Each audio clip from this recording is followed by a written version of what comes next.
Good evening. I'd like to call the Select Board to order here at the York Public Library on Monday, August 24th at 7 p.m. We can all please rise for the Pledge of Allegiance. I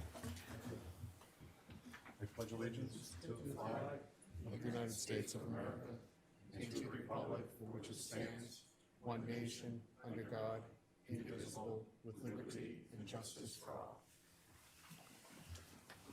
There are some agendas on the table up in front if folks want to follow along with a paper copy of our agenda.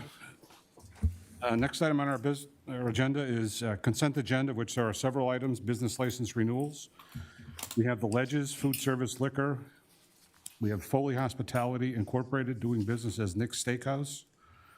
We have Nectar Cafe by Bell Farm, Sweet Josie's, Snow Tea LLC, Shore Road Restaurant, Stone's Throw, Innkeeper Food Service Liquor, Special Amusement, Off-Premise Catering, the Nevada Innkeeper Food Service Liquor, Special Amusement, Off-Premise Catering, the Viewpoint Hotel, Innkeeper Food Service Liquor, Special Amusement, Off-Premise Catering, Microtel Inn, and Stage Neck Inn. It's the board's pleasure. I vote we accept the consent agenda. Second. Motion by Marilyn, seconded by Marla. Any discussion on the motion? And I'll call the vote. Robert? Yes. Yes. Yes. Mary Ann? Yes. Motion carries 5-0. We're down to sheriff's report. I don't have anything specific for myself to put forth to the folks in the community, but I did receive a call today from James Caraballo, who's in the office, who's in the audience, also known as Jimmy. He's a member of our Veterans Affairs Committee, and he informed me he has communications from Senator King and possibly Senator Collins, and it's in regard to the Purple Heart ceremony that was conducted earlier this month, and he just thought it was appropriate that he present them on behalf of the committee. He attended the event. There were representatives from the senator's office there. He thinks they should be part of our town record, so I asked Jimmy to come down and we'd work him into the chair's report, because I know you have a commitment with a professional organization after this meeting. So, Mr. Carball, if you'd like to come to the podium, identify yourself, please.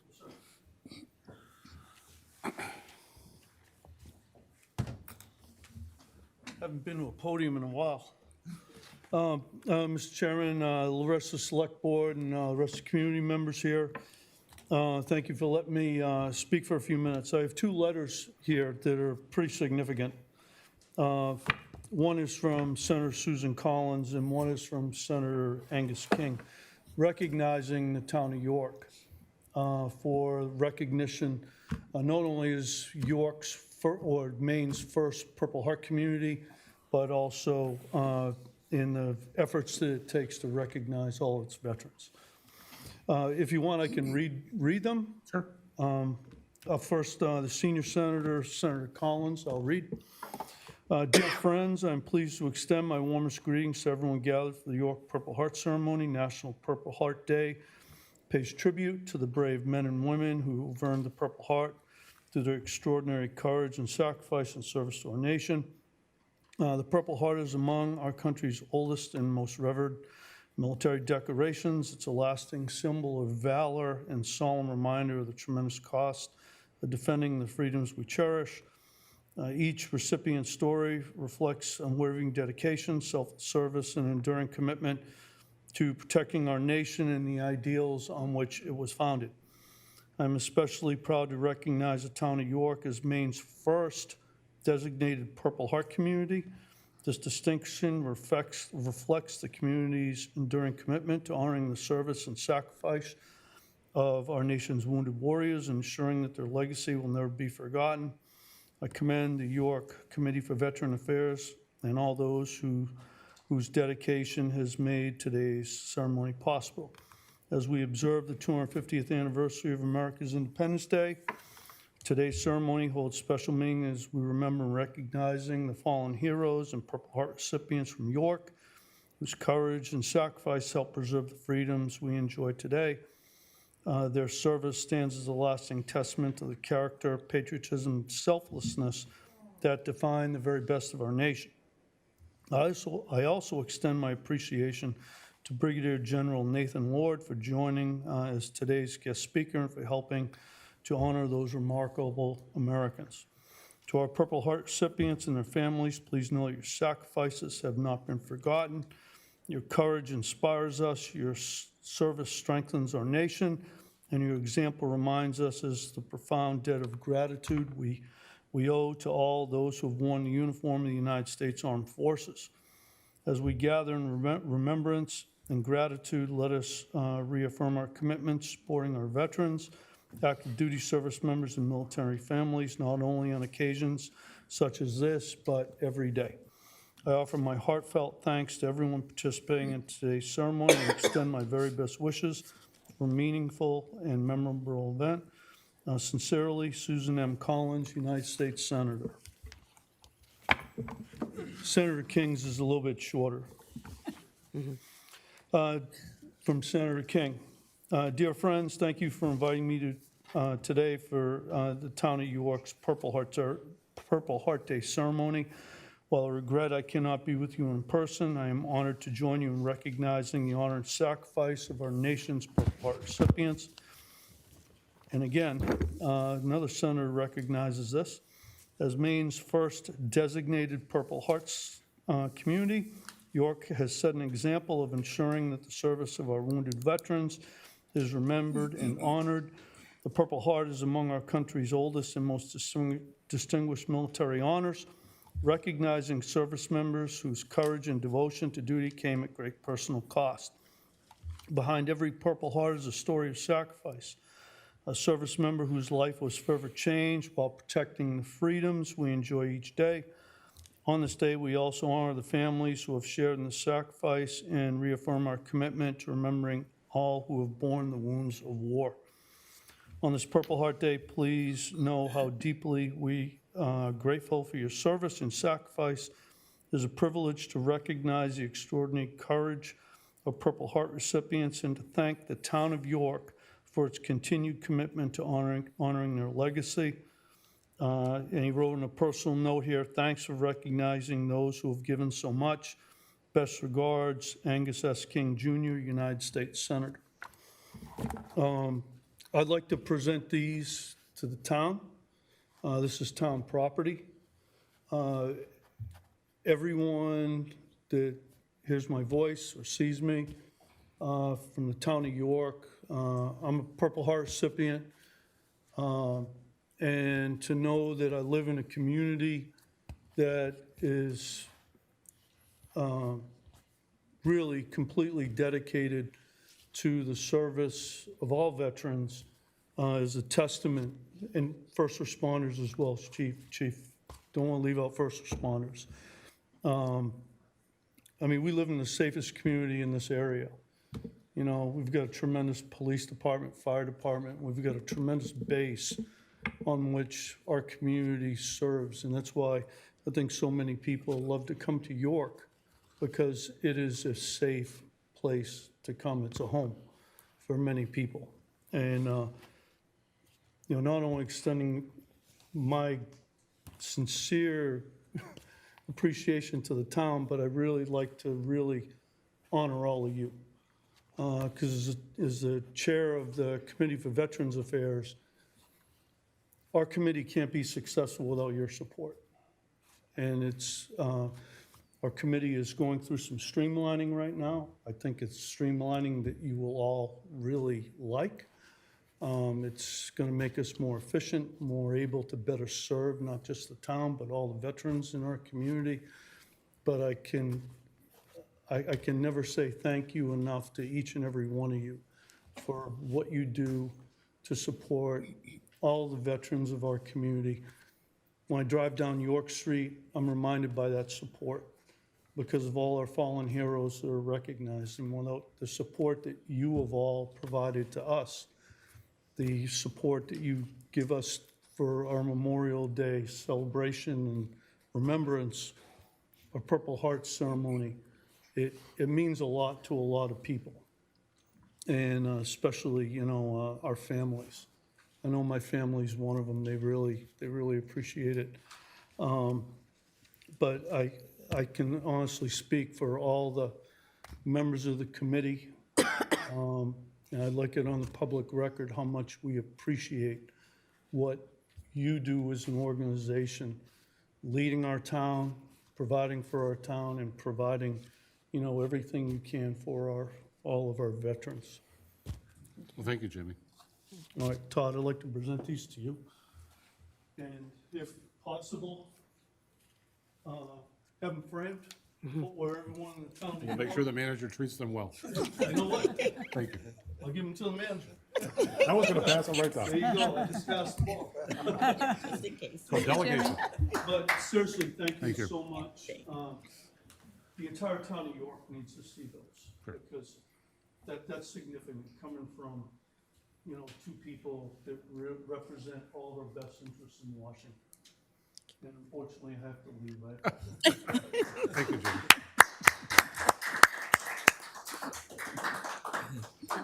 Marianne? I just want to make a comment. Thank you. I attended that. It was a very poignant ceremony. Our York Police Department Honor Guard opened it up, and it was one of those slices of Americana. I happened to see a blurb, I think, in the Sentinel, and it was very nice, just as Mr. Carabello describes. Yeah, great. Thank you, Marianne. That concludes the manager's report. Or the chair's report? The chair's report, I move to the manager's report. That's okay, you can rewind. It can Thank you, conclude gentlemen. the manager's report, too. I could probably do that, too. Again, everyone. Thank you. Thank you, guys, yeah. All right, so I've got several items here. Just want to announce up front, several people, many of us in the room will also be in the room tomorrow night for the Budget Committee hearing. Budget Committee is meeting at 7 o'clock here for their regular August meeting. They have a public hearing as on the question, the funding question that was forwarded to them last week by the Select Board. The meeting, just want to say the meeting is noticed on all of the town communication channels at 7 PM. There was a public notice that went in the paper at 6 PM. That's not fatal, it's fine. I will be here at 6 o'clock to make sure that anybody that shows up at 6 knows that they can stay and they can talk at 7. So just anyone who's watching, meeting tomorrow night is at 7, not at 6 o'clock. So, Budget Committee.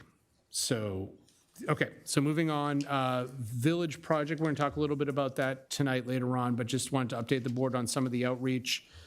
We do have a website up that's gotten some views and some clicks already. I can tell from the amount of people signing up for the mailing list. So if you go on the town website, at the top, currently and probably for the near future, there's a banner that says Village Project Updates. You click there, it brings you to an update page that has just a brief description of what's going on now, which is still very preliminary.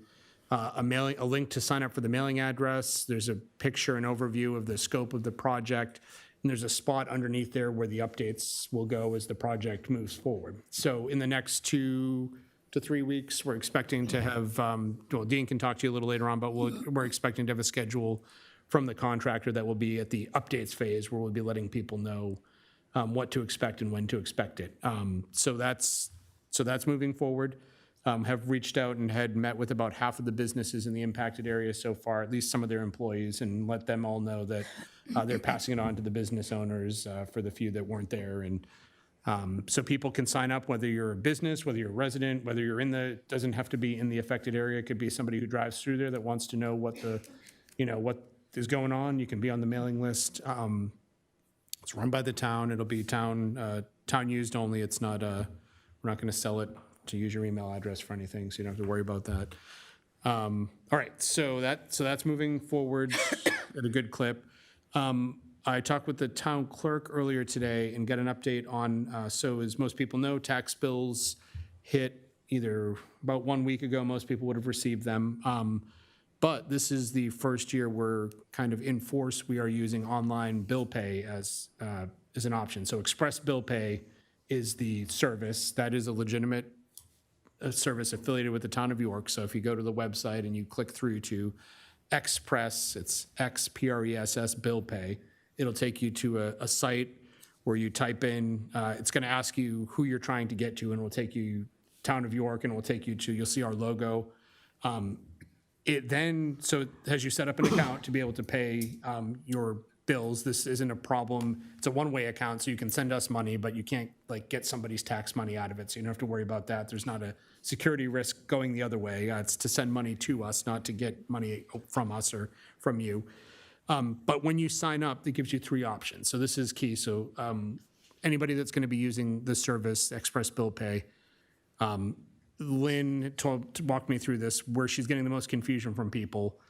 It lets you pick between accounts receivable payments, personal property tax payments, and real property tax payments. And most people that aren't municipal finance nerds, like a few of us in the room, would not know that personal property tax is not what you're supposed to be paying.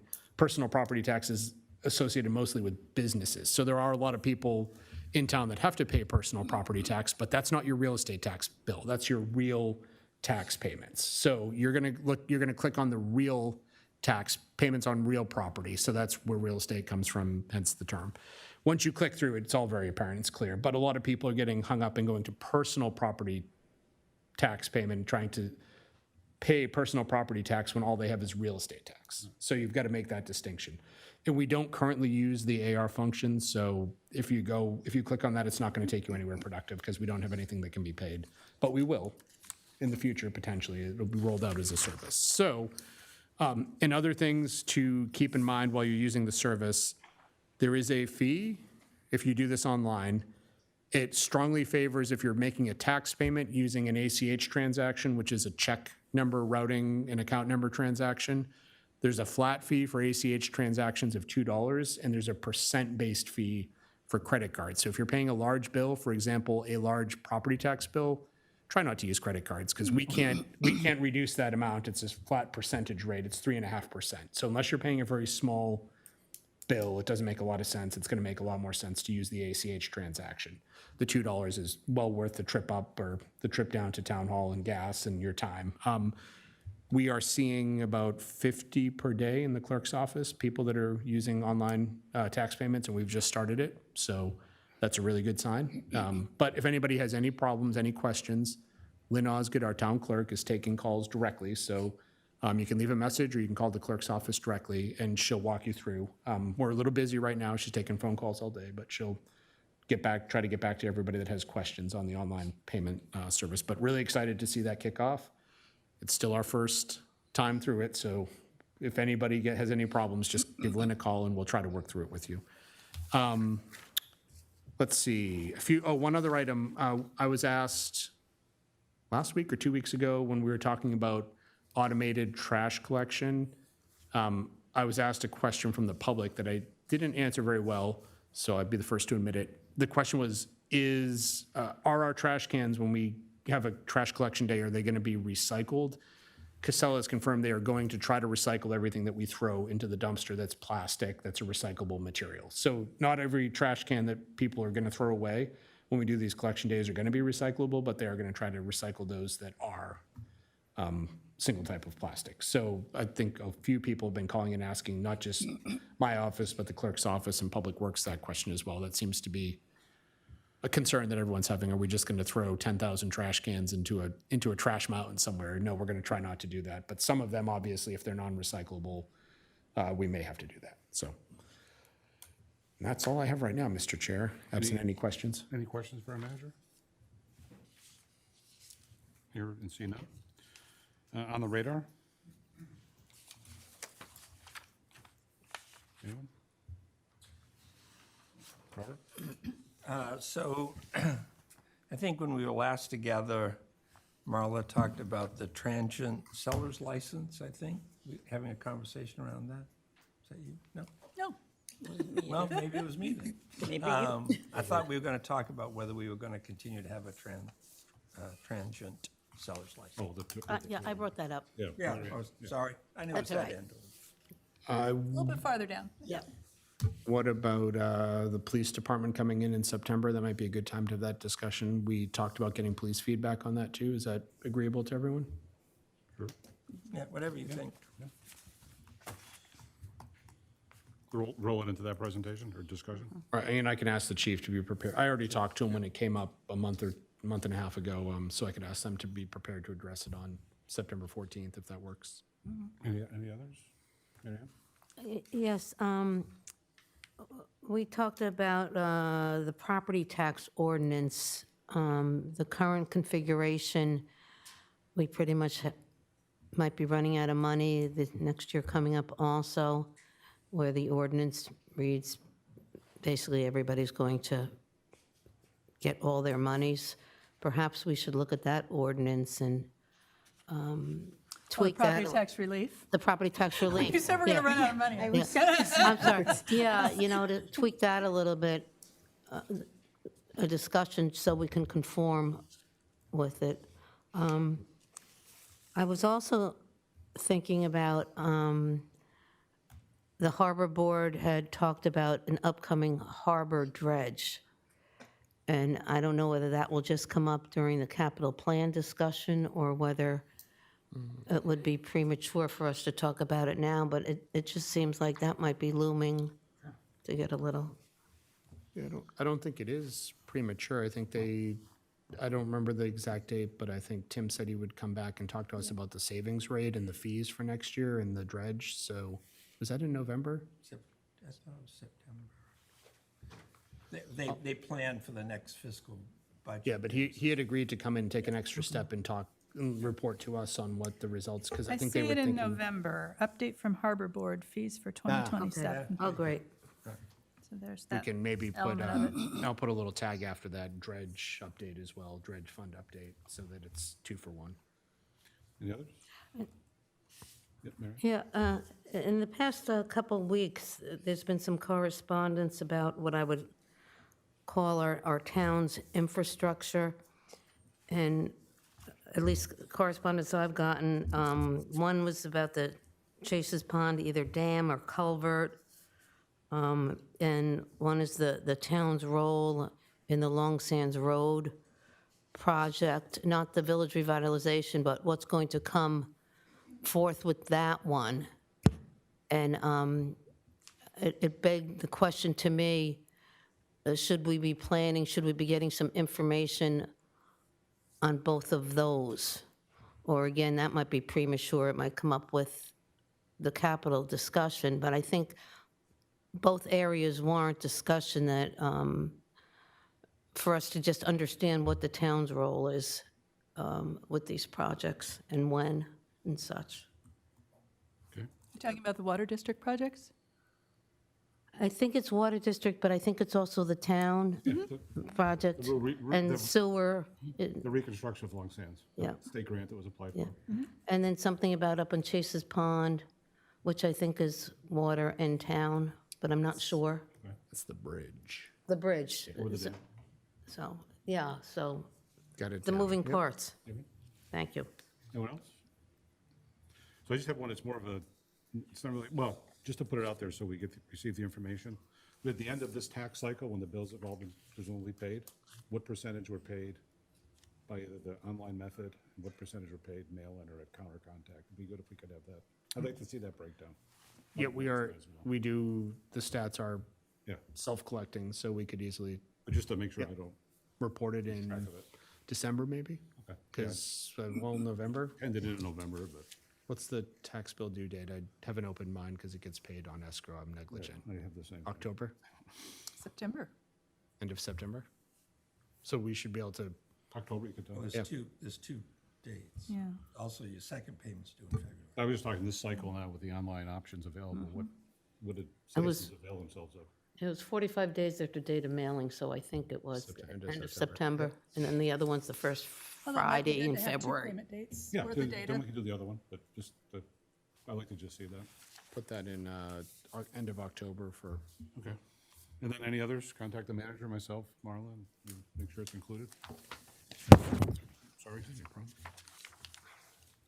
So item D, York Village Improvement Project, construction engineering contract. Our Town Chief Engineer, Dean Lassard.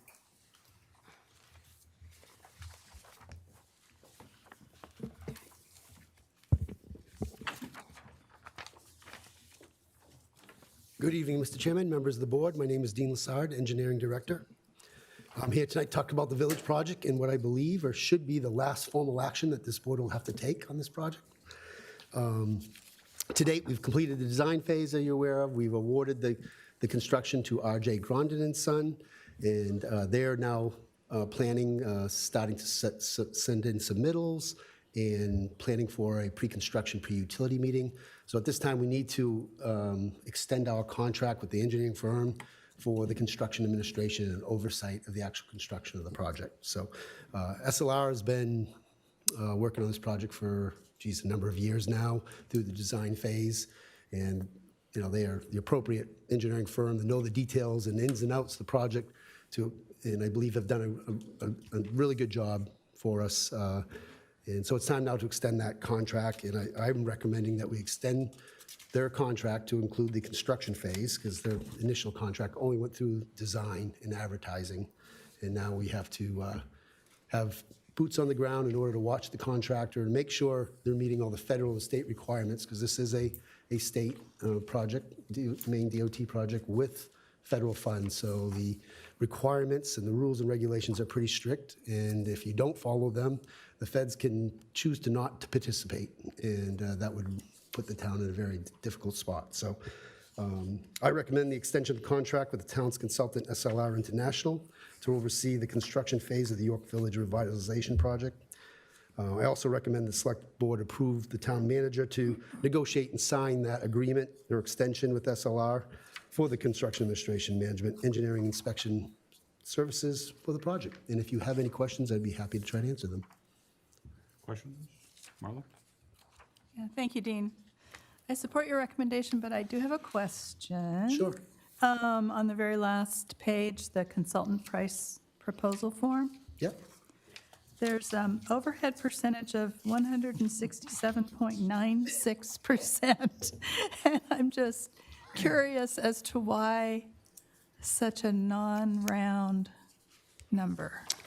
So I believe they calculate all their benefits and types of things, and it just happens that for that firm, that's what that number is. And I believe that's how DOT requires that number. I don't know if they require it to that many decimal points, but that's how they've chosen. There's something behind it. Yes. Okay, thank you. I have one question. The exclusion and limitation section, does the... Is that the scope of services? Yes, Marla? that's I'm not- page 6. Mary? Okay. All of the following items that were excluded, is there monies that were already allocated for this overage, just in case? Which overage are you talking about? Where it says that following items are specifically excluded from whatever proposal was sent forth. Yes, so I believe we don't anticipate any of those types of items in there, but they have not put that in their estimate for construction services. Typically, those things are done before we get to this point. If something were to come up that we were unaware of, for example, we start digging, we find some kind of underground facility or tank that we weren't aware of, there could be additional costs associated with that and engineering oversight, so. I think the question is there money already allocated just in case? There is a Or little you'd of have to come extra, back. I shouldn't say extra money, when we redid the funding for it at the last meeting, in DOT's calculation, it did have some contingency funds available for potentially something like that if it were to occur. Okay, thank you. I just want to disclaim that it's very slim. We should be going under the assumption that the entire margins on this entire project are very slim towards unanticipated costs. So I would think if there is an unanticipated cost, like an underground horse burial yard that comes up, or some historic archaeological site in the middle of the dig, or I'm thinking of wild, crazy things that have happened on York Street in York. You know, if something happens, we're going to be back in front of you with, hey, this is a change in scope and contingency planning before we go further.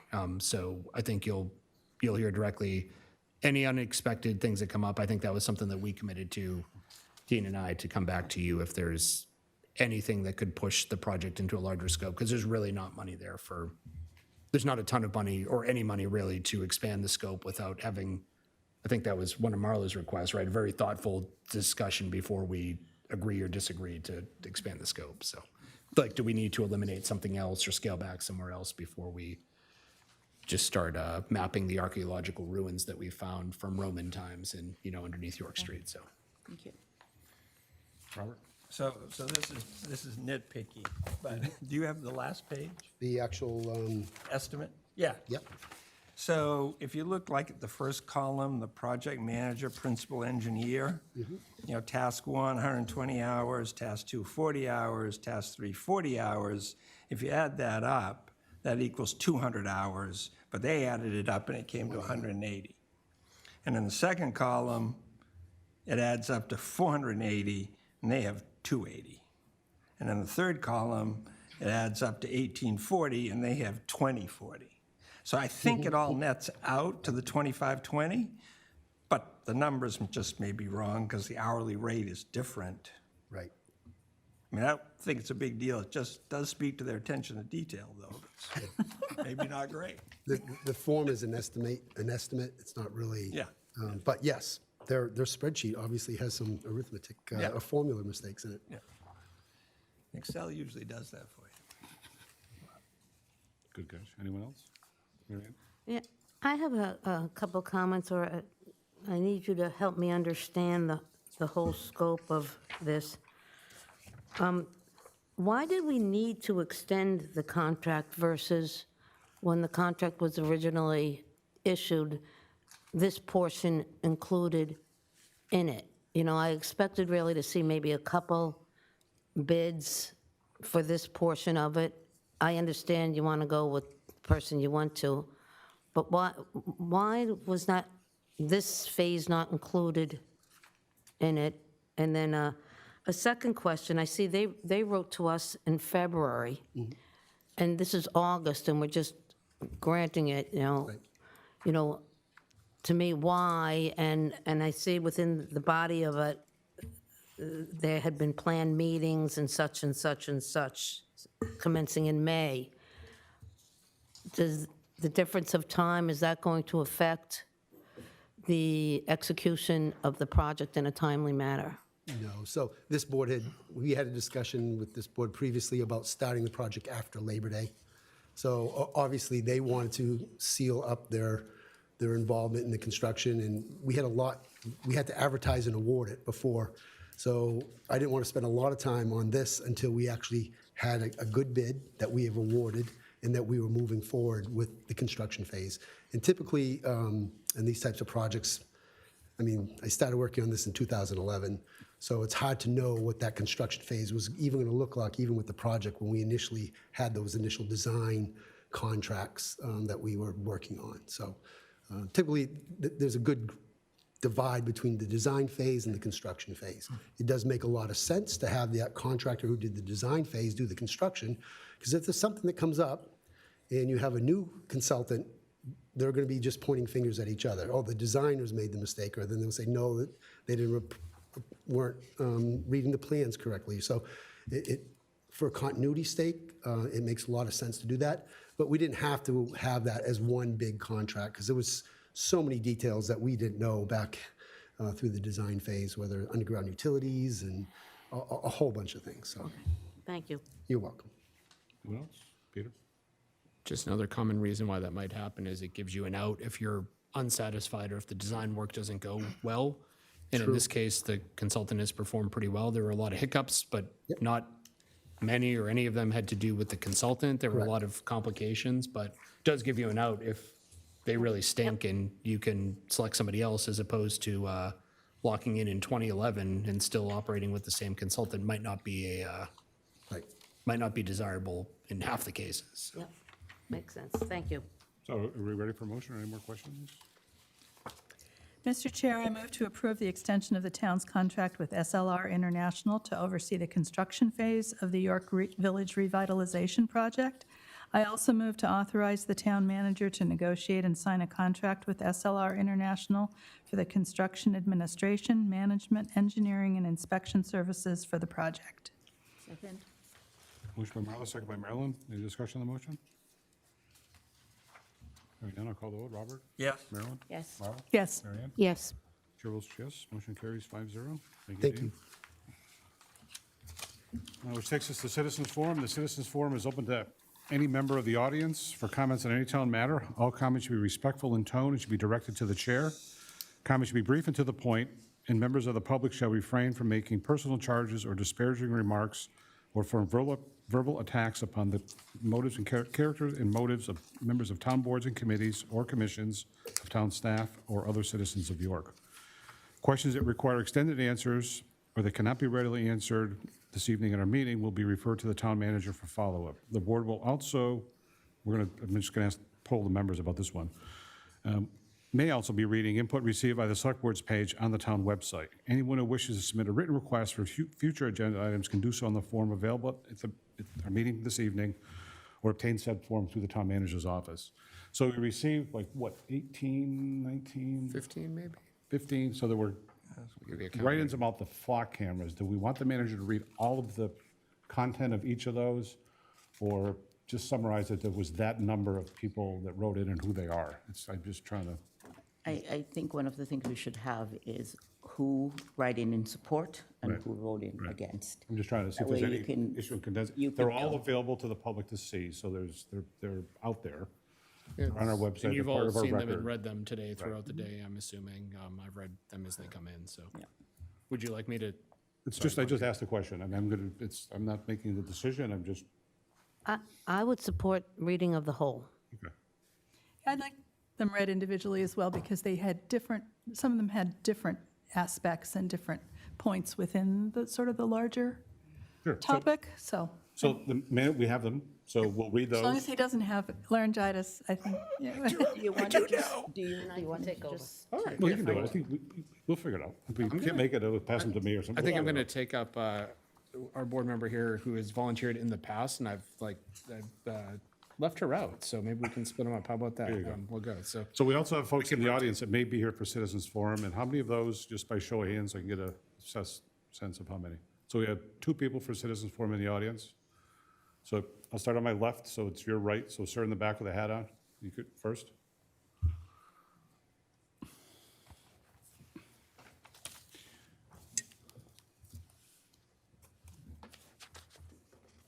Alex Fedek, 30 Century Hill. Good evening. I'm going to keep this brief because there's a lot to get through. My points on the situation of flock is that we as citizens retain the right to our Fourth Amendment and to be free of a warrantless search. We are inherently trusting a private company that has had a bad reputation by the public across the nation. And I think that the citizens have a right to choose on a vote for whether or not they want to contribute their tax money towards their own surveillance. Thank you. Thank you, sir. Yes, sir.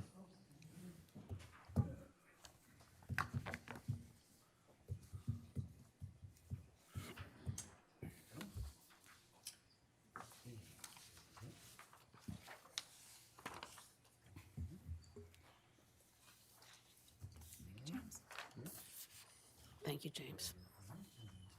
thank you, sir.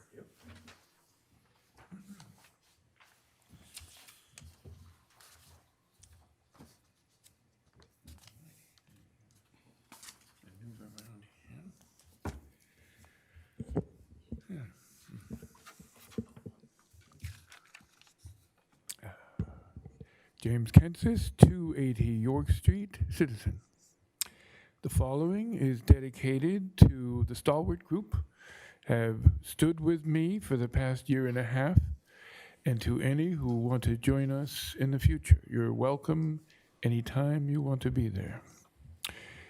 On this night, I can state with some degree of certainty that there are 2 Americas. Over the past year and a half, when I stand at the street, I confront them each day. On the one side, and among the group who faithfully stand with me, there's positivity, a sharing of ideas, a deep sense of commitment. On the other, it's the crude gestures and comments that serve as the constant giveaway of their identity as they shout out epithets from the vehicles as they drive past us. The America I belong to cares about the environment and advocates for the conservation of crucial natural resources. The other America is greed-driven and avaricious, and unwisely pursues the exploitation of those resources. The America I belong to is realistic about our history and laments over the mistreatment and neglect of Native Americans, African Americans, and other minorities over the course of centuries. The other America seeks to omit from history any of the evidence of those atrocities. The America I belong to seeks tolerance and acceptance and recognizes that this nation belongs to a global community, one of hundreds of nations bound together by a common humanity. The other America pursues dominance over all as a primary objective. The America I belong to possesses the personal courage to acknowledge our failings and aspires to improve ourselves and better our opportunities. The other America is angry, immersed in grievances and self-pity, and blames others for troubles that are most likely of their own making. Immigrants are the primary targets of their collective wrath, most especially any who are endowed with dark skin. These immigrants are held responsible for an array of wrongs, from crime to unemployment to being undeserved recipients of government support and aid. Race hatred drives this other America as no other issue could, because they so delight in pointing fingers that absolve them of ever having to make a personal inventory out of fear of what it might reveal. If they think of themselves as Christians and are regular churchgoers, it is indeed a most distorted form of Christianity, antithetical to the core values and avidly supporting cruelties that should be very much a source of shame. On this night, there are millions of Americans who so live in fear that they hesitate to venture from their homes because they know of the massed armed force ever ready to not only pounce upon them, but to subject them to a protracted stay in a poorly equipped detention center where they might languish without anyone knowing of their fate. I belong to the America that condemns everything about this. I belong to the America that is quick to realize that this leads ultimately to a dead end, because it is not only harmful to the already fragile social fabric, but also much else to the American way of life. I take great pride in being part of the positive and committed side, and feel some sadness for those with their crude gestures, for all that they lack, and the ignorance that dooms them to never know exactly just what they lack. Thank you. Thank you. So Peter, you want to go ahead? You ready? All right. So Susan Denny from Cape Netick writes in, to the York Select Board, I'm asking the town of York to remove its flock automated license plate reader cameras. I support legitimate law enforcement, but public safety should not require the government to create a searchable record of the movements of people who are not suspected of any crime. York's own ALPR policy states that reasonable suspicion or probable cause is not required before this technology is used. These cameras photograph vehicles and license plates and allow that information to be stored and searched. I have not consented to having my routine travel systematically recorded simply because I drive on a public road. The Fourth Amendment exists to protect citizens from unreasonable government surveillance. There is a meaningful difference between an officer observing a vehicle at one moment and an automated system collecting and retaining location information on thousands of innocent people for later search. Communities around the country have rejected or canceled the flock system because of privacy, data sharing, and constitutional concerns. Maine's retention limits provide some protection, but they do not answer the central question. Why should the government collect the movements of people who are not suspected of any crime in the first place? Privacy should not require citizens to prove they have something to hide. The burden should be on government to justify suspicionless surveillance of the public. I respectfully ask the Select Board to remove York's flock cameras and terminate the program. This is from Eric Goldberg from York. York does not need to become another surveillance town. I am 100% against any of these flock cameras. I'm not sure what the cameras are on the south end of Route 1 at Riverview Road, but if those are flock cameras, they should be taken down immediately. Who the heck voted to have those installed? Okay. Good evening. This is Marie Evans of York. Good evening. My name is Marie Evans at 68 Situate Road. I'm speaking as a private citizen tonight, not on behalf of any board I serve on. I support the Stop ALPR petition. This isn't about whether the department has handled the program responsibly since concerns surfaced. You pulled access back, you added reporting. I'm here because of what happened before any of it. Nobody asked us. That's the whole issue, consent. We opt into tracking all the time. Our phones, our cars, Amazon, we agree to terms, and if we change our minds, we can turn it off. Every one of those is a choice someone made and can unmake. There was no choice here, no town vote, no warrant article. The cameras went up and began photographing every vehicle that passes, and residents learned about it afterward. I'd ask the select board to sit with what that means, that the corrections this town made were reactive. Every safeguard York has today exists because something came to light somewhere else and we responded. That's the right instinct, and I credit it. But it tells you the questions were never answered up front. They were answered as we tripped over them. And there are still questions on the table tonight that this board cannot answer. How long is the data retained? Who decides when that changes? Who audits, searches, how often, and what happens when one is improper? The Washington Post identified at least 50 officers nationwide charged with or accused of misusing these systems. One ran 124 searches on his own romantic partner. Not one of those departments knew until after. I'm not asking you to decide tonight that surveillance is wrong. I'm asking you to decide that it isn't yours to decide alone. Pause the program, put it on a ballot, let York opt in on the record the way we should have been asked in the first place. If residents vote yes, I'll accept that. What I can't accept is never being asked. Thank you. This is from Nancy Lambert from Cape Netick. I am wholeheartedly in favor of the petition to submit an ordinance to prohibit the use of Flock and other companies' ALPRs for consideration by ballot of York voters. It was disappointing the Select Board decided to resume the use after a pause last spring. Misuse of this invasive technology is a frequent news item, and I do not believe Flock, despite their recent statements to mend their ways, will change their lucrative business practices. The Bill of Rights as a whole is diminished if this kind of surveillance technology is used violating the basic right of privacy. I have little confidence in the agreement Flock made with the York PD not to retain the data collection. Flock cameras use AI and do not make mistakes, incorrectly targeting vehicles as involved, Flock cameras use AI and do make mistakes, incorrectly targeting vehicles as involved in criminal activity with unfortunate results. Statistics from the ACLU state that less than 1% of vehicles targeted by Flock cameras are associated with criminal activity, but the rest of the population's data still gets fed into data banks. If Denver and Chicago have stopped using Flock, so must York. Okay, Julie Edminster from York writes, Dear Select Board members, I'm writing as a York resident to urge you to end the town's use of Flock safety license plate cameras. As of today, only Lewiston and York still operate active Flock systems in Maine. South Portland has removed its cameras. Auburn's system is inactive and being taken down. Falmouth is switching vendors, and Sanford canceled its trial over privacy concerns. These cameras continuously record plates and movements of ordinary residents going about daily life.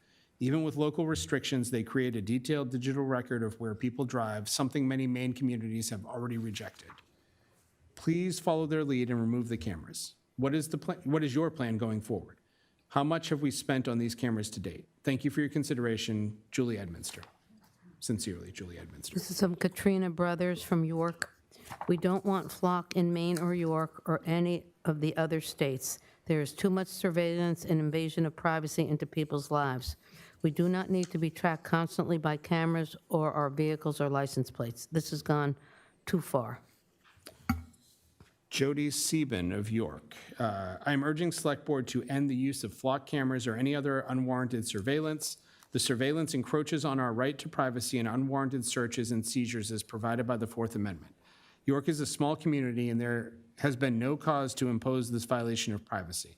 Taxpayers should have the right to approve or disapprove the use of ALPRs, and these cameras do not always produce a clear picture, potentially leading to harassment of every citizen in York. Every citizen in New York could think of a better way to spend our tax dollars. For instance, since some seniors will need help if the new automated trash system requires that their cans be relocated, the town could offer assistance.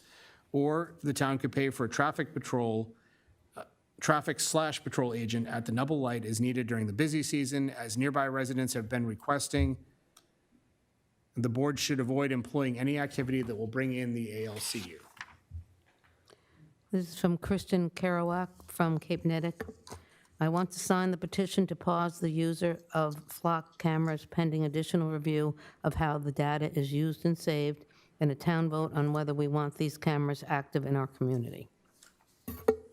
Chris Young from York writes, when were flock cameras approved by residents of York? What's the cost at the taxpayer expense on top of other unnecessary spending? Why didn't it go to vote? The people of not only this town, but the whole country are already tracked through phones, social media, and existing cameras. We don't need more in-depth surveillance to literally spy on people. From Jennifer Davis of York, I am writing today to express my displeasure with the flock cameras in town. I would prefer to see York terminate whatever contract/agreement it has with Flock and remove every camera in town. Thank you. Okay, Alexander Davis, residence not given. Flock cameras should be regulated. Cameras should be regulated. Discontinue use until it is known where this info is going and who is finally going to view it. There you go. You can take these. I've got a couple more. So. This is from Elizabeth Alessio of York. My concern lies with who is keeping/tracking the data other than York PD. Okay, I'm starting to get into other things beside flock, non-flock, so pro-flock, non-flock, so just a warning. Good evening, Aaron McGann writes in of York. Good evening, a comment in 3 parts. 1, please remove all flock-like cameras in town. 2, please try to stop the monstrosity that is going in front of the planning board that will take over Bagel Basket, etc. It is not York. A good architect could make something that would fit.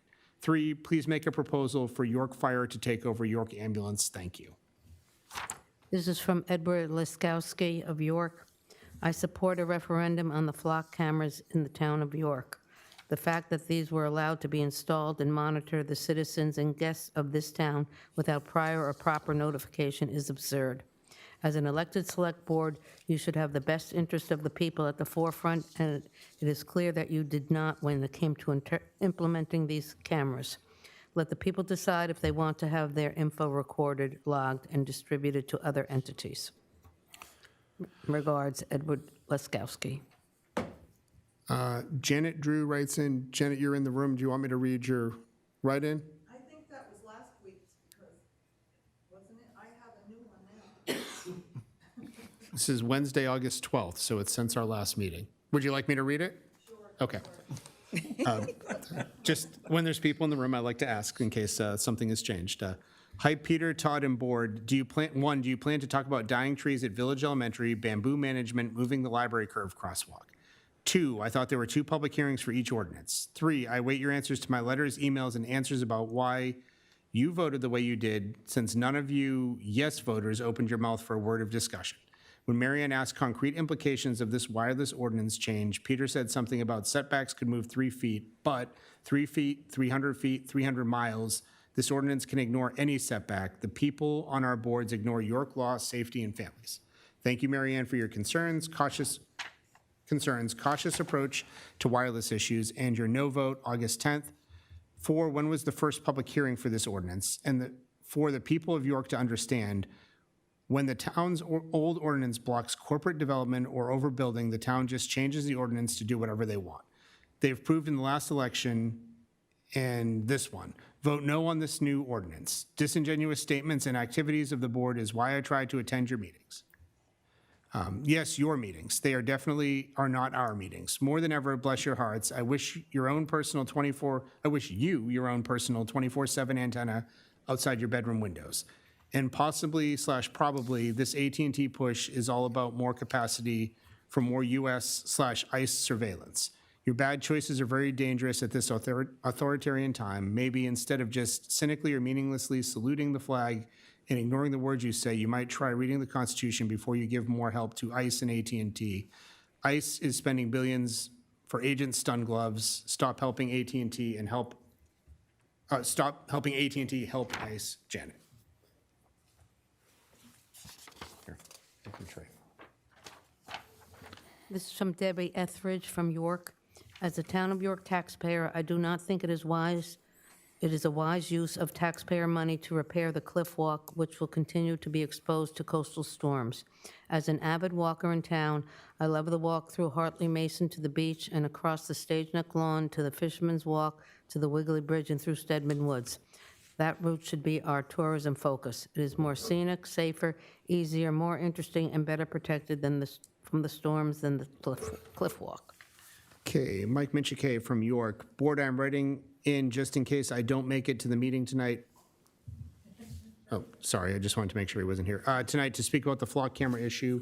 I'm writing in favor of the flock cameras that we have here in town. I've read a lot of good outcomes with other towns and states using the cameras in catching criminals, kidnappers, murderers, and more. I believe there are far more positive stories regarding these cameras and technology than negative, especially since this board and the York Police Department seems to have been far ahead of other towns and states using this system with limited use and the auditing of its use than others who are now having issues with the illegal use of them.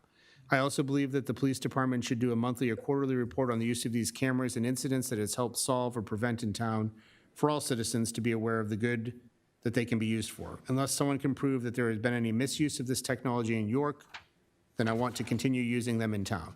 The protection and safety of the York citizens should be the first concern with regards to these cameras and their use when needed. As far as the issue of sharing info with Homeland Security or ICE, I don't think we are doing so unless requested by them for an ongoing issue. And as far as this goes, these illegal aliens have no rights, in my opinion, as they are not citizens of this country, and I would be fine with the sharing of this data if requested by them as well if this questions arises. Thanks, Mike. Have any more come in? Oh, yeah. All right. One thing. That concludes the list. That concludes my write-in list. Anyone else here for in-person citizens forum? We have two. Anyone else? So we'll close citizens forum. Moving on to public hearings, we have one public hearing on the November general referendum warrant. Is there a motion to entertain to open that public hearing? So moved. Open the public hearing here at the Yorktown Hall on the Or at the York Public Library. York Public Library on the November general referendum warrant. Anyone here provide testimony on that? Yes.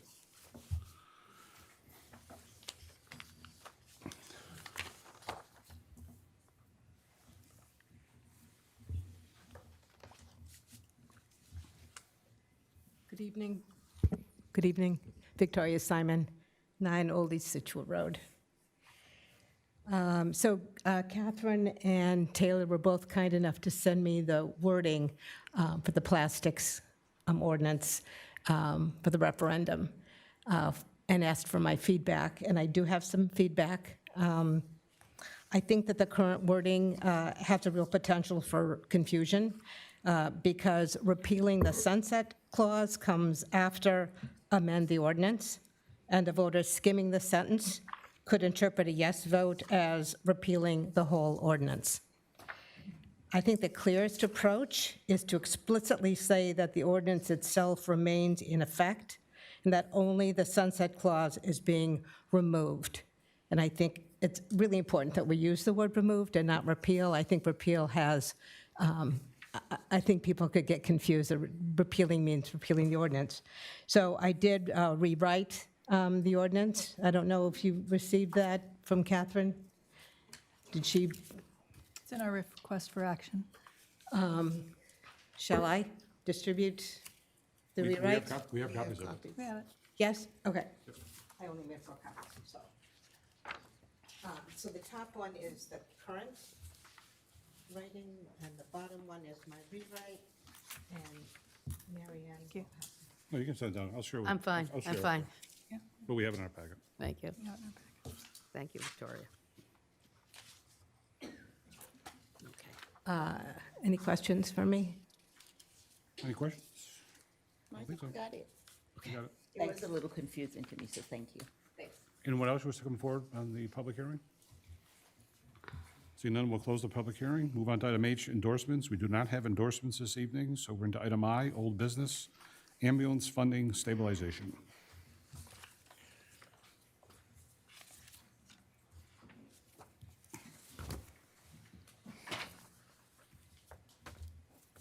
With Peter. All right, so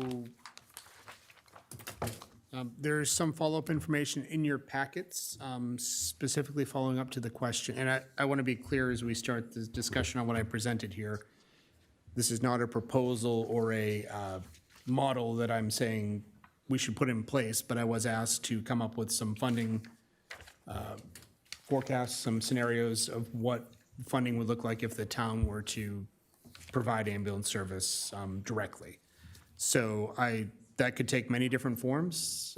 What I put in front of the board are several scenarios, but they are not the only ways that this could be done, or even necessarily the recommended ways, but they're just kind of examples of different models and what they could look like. I think we had some discussion at the last meeting asking me what, Robert's proposal that ended up passing was $500,000 in funding, more than the original $350,000 recommendation, and is that amount of money is sufficient? I kind of provided 3 scenarios that show that could fund any of those 3 scenarios. Each of them have a varying amount of funding left over at the end of the year, and the one thing that's not factored into any of these is the capital purchase of ambulances, where the town to take on the functions. So you just need to look at that amount net at the end of each of those 3 scenarios and kind of do the mental math in our head of whether we could purchase an ambulance for $538,000, well, 2 or 3 ambulances for $538,000, $159,000, or $1,000. And one of them, obviously, you cannot, the one that has $1,000 of surplus left at the end of the year. The middle one leaves about $160,000 with adding staffing and operating costs. Be hard pressed probably to put 2 or 3 ambulances in there in good quality. You could definitely put low quality ambulances into service for that, but that has its own issues.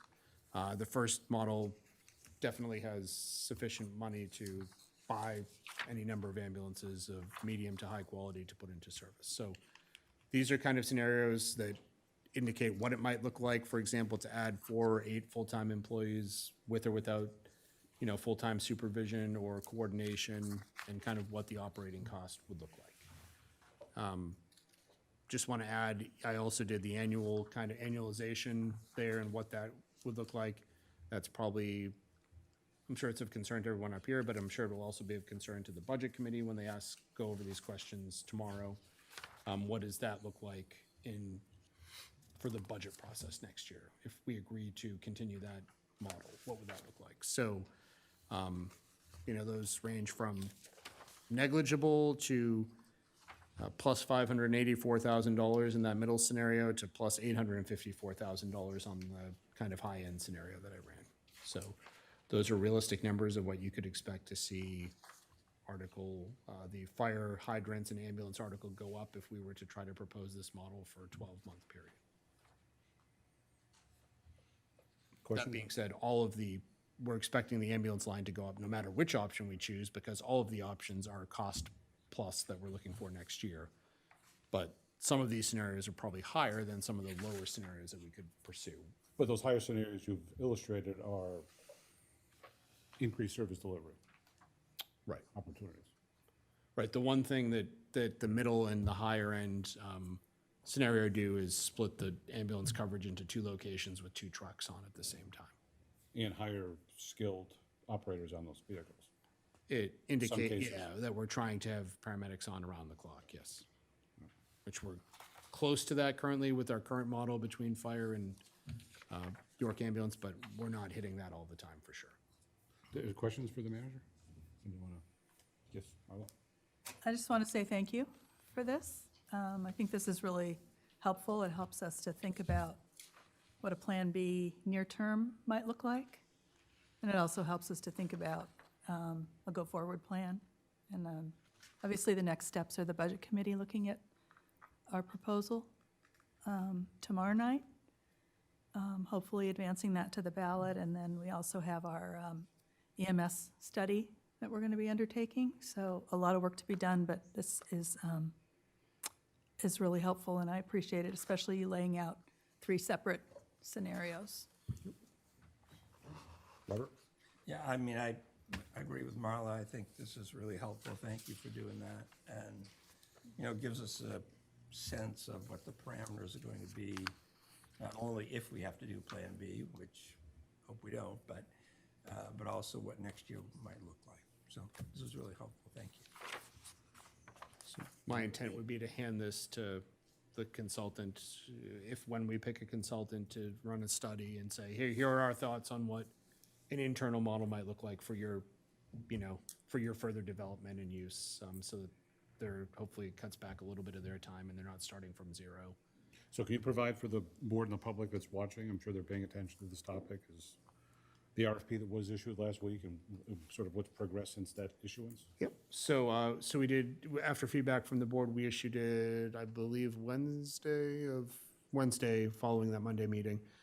So we haven't had responses like proposals in, but we've had questions from several. I think we have one outstanding that's got like 7 or 8 questions that we have to work on, but some sizable, a few little clarifying questions to sizable inquiries from consultants. So interest, at least 4 or 5 firms that we've heard back from, some of which were not ones that we solicited, so that's good. So it's out there and picked up by the kind of the industry, if you will, the public safety consulting industry, so. What was the deadline that we established for receiving proposals? Do you remember?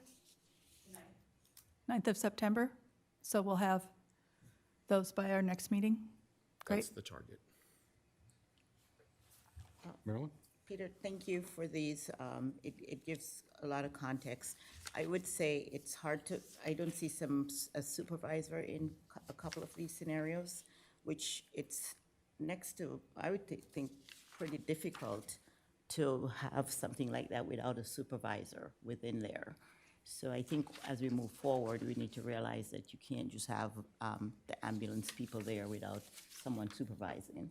So some of these scenarios, although it contracts how much it would cost, would not be cost-effective in the long run, I would think. Yeah, the primary difference between that scenario 2 and scenario 3 is kind of, one is a little bit more shoestring, like if we had to do it this year as a fallback option without planning ahead. Could we find part-time coordination work, either someone existing in-house to do that or bring someone in? The other one is if you were building this from the ground up and you know, full-time supervisor, full-time administration to administrative assistant or, billing coordinator to help with the communication back and forth. So that's more, if you were to design something from the ground up and had some time. So it's almost like 2 versions of the same thing, one shoehorned in this year if we had to do it with not much notice, and then kind of a longer, more planned out option for future years. Thank you. Mary Ann? Did the RFP have a maximum cost associated with the study, or was it just open-ended and you'll find out? It does not. Okay. We have gotten some inquiries as to what the project budget is, and I think I have a good response. We have to talk about that internally at the staff level. We have money potentially dedicated to that. We didn't talk about this last week, but Village Fire Chief Welch has a grant. Beach fire. Beach Fire Chief Welch. I'm sorry, David, who's in the back of the room. Will you ever forgive me, Chief? Thank you. Was that news for you? Were you a little bit worried there for a minute? Yeah. So Jeff has, I won't say volunteer, but agreed to commit a grant that he has, but we have to clear that with Maine EMS first. So he has no issue with it, but he just wanted to make sure before we promised that was actually okay. So I don't want to get hopes up, but that is likely available for our use. We'll confirm, obviously, that, and we'll have that information before we award, so you know what the pool of money you're working with is. Thank you. We don't think it won't be, but there's a chance there may be some clarification or straight up modification to that from the state, so. Anyone else? So just one, I guess, last question. So the 2 scenarios, 2 and 3, talks about ambulances based at different stations. So where would they, what did you have in your mind, those stations? What are those stations? Well, we have 2 stations now, so I was hoping that that's where we would You're talking start. fire stations? So there, Public so. watching, they may, so it's fire stations. Yeah, again, these are wild scenarios because we have some difficulty at each. There's the ability to station vehicles there, but that would be a prioritization with both of the chiefs and myself saying what can go outside or in an unheated space or at a different location that's your least used piece of equipment, and what what does that do to your, because it's a trade-off, right? So if they're moving a vehicle out of rotation, that would be reducing some level of protection. So it would have to be a conscious choice. I think there's a better ability to do that at the beach station than there is at the village station. I'll speak for both of them just from the reactions I've gotten from them when talking about it. Possible at both, but their space is a lot more accounted for at the village station in terms of apparatus that's in the bay now. Is that a good way to speak? We could make it work, but you're gonna have to make some decisions about what to, essentially to move out if we do it, so. And the same with the housing. So in the same scenario, beach has a little bit more ability to accommodate an extra staff person pretty easily, and there would have to be some decisions, some modifications, and some funding discussions with Village Fire Station, who only has one rooming quarter set up for one person around the clock. So it's not impossible, but it's things that have to be, and Chief Apgar has done a good job, I think, of pointing that out. Even way before this, for the past 2 years, he's been kind of sounding that bell to us, like if we want to have more full-time people in the station, there needs to be some upgrades made, so. Not impossible, but we'll have to make some. Thank you. No one else? Good information. Thank you. Old business I2, FEMA project updates are two. The first is the Ocean Avenue Extension seawall. Nicole Pistana, our Emergency Management Director. We'll actually be presenting both, correct? Yes. Hello, Nicole Pistana, I'm the Emergency Management Director. Forgot how I was for a second, sorry. Ocean Avenue Extension is not much of an update for you guys. We've been working with the hired engineer for a few months now to get some bid documents together. We originally were thinking bid being due September 22nd. That might change by just a couple of days. We just have some tweaking with the bid documents that we're working on with them. It's negligible. If we move it a couple of days, it won't cause any issues. We are assuming that we're unlikely to get any bids that will say that they can start in the fall. We are putting it out for an open-ended when they start, so that we can give contractors the option of either fall or springtime. It's estimated that it'll only take a couple of months to do the work, so we can work with either a fall or a spring start point and have the work done by our projected end date of Memorial Day of '27. That's kind of all that we have on that. Do you have any questions? Questions for Nicole? Robert? So could you talk a little bit about the FEMA, the mitigation eligibility? Yeah, so when we first applied, so initially they were only giving us $75,000 to repair this. This is one of the projects that we had gone back and forth with them.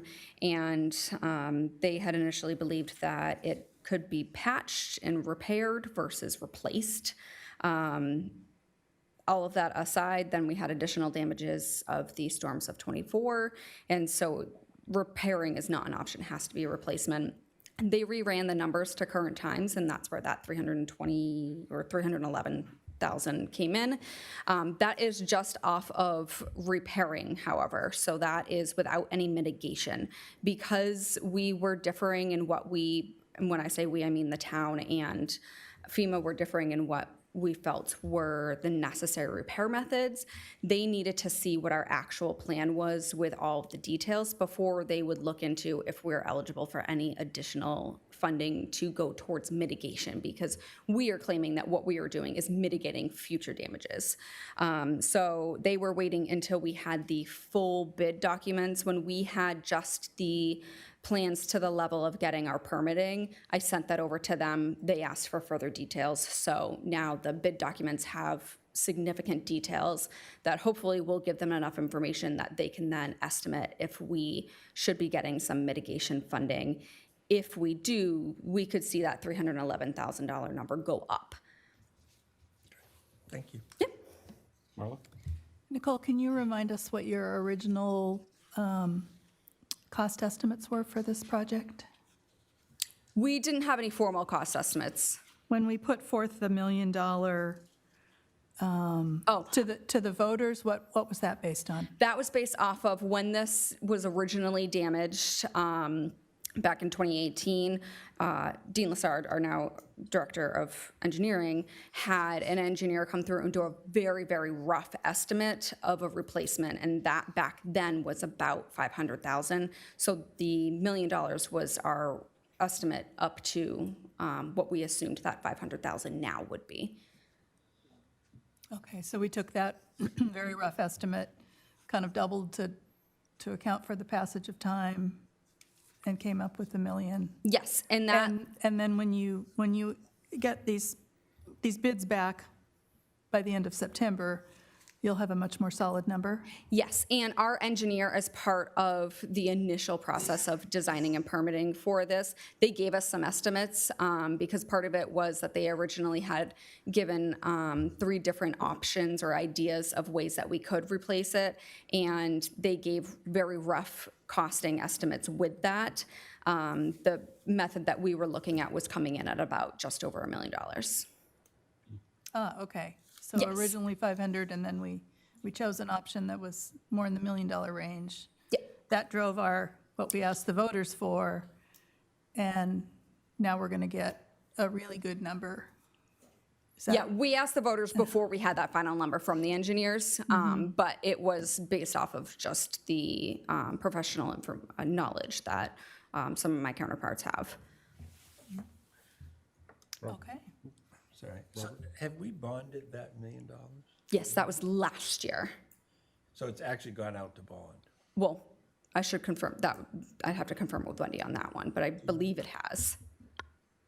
I don't think so, No. because I think we timed your construction to be. Did she wait?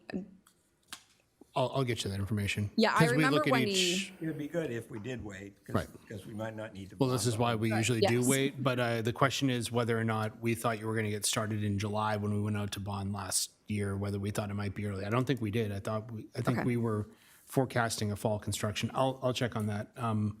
Yeah, we wouldn't bond it. We'd obviously try to wait, as long as we can until the right time, so we don't take out a year early. But also to answer the question where I think you're going with this is, would we be able to refine that number and refine FEMA's award to borrow less? That's usually a target, so yeah.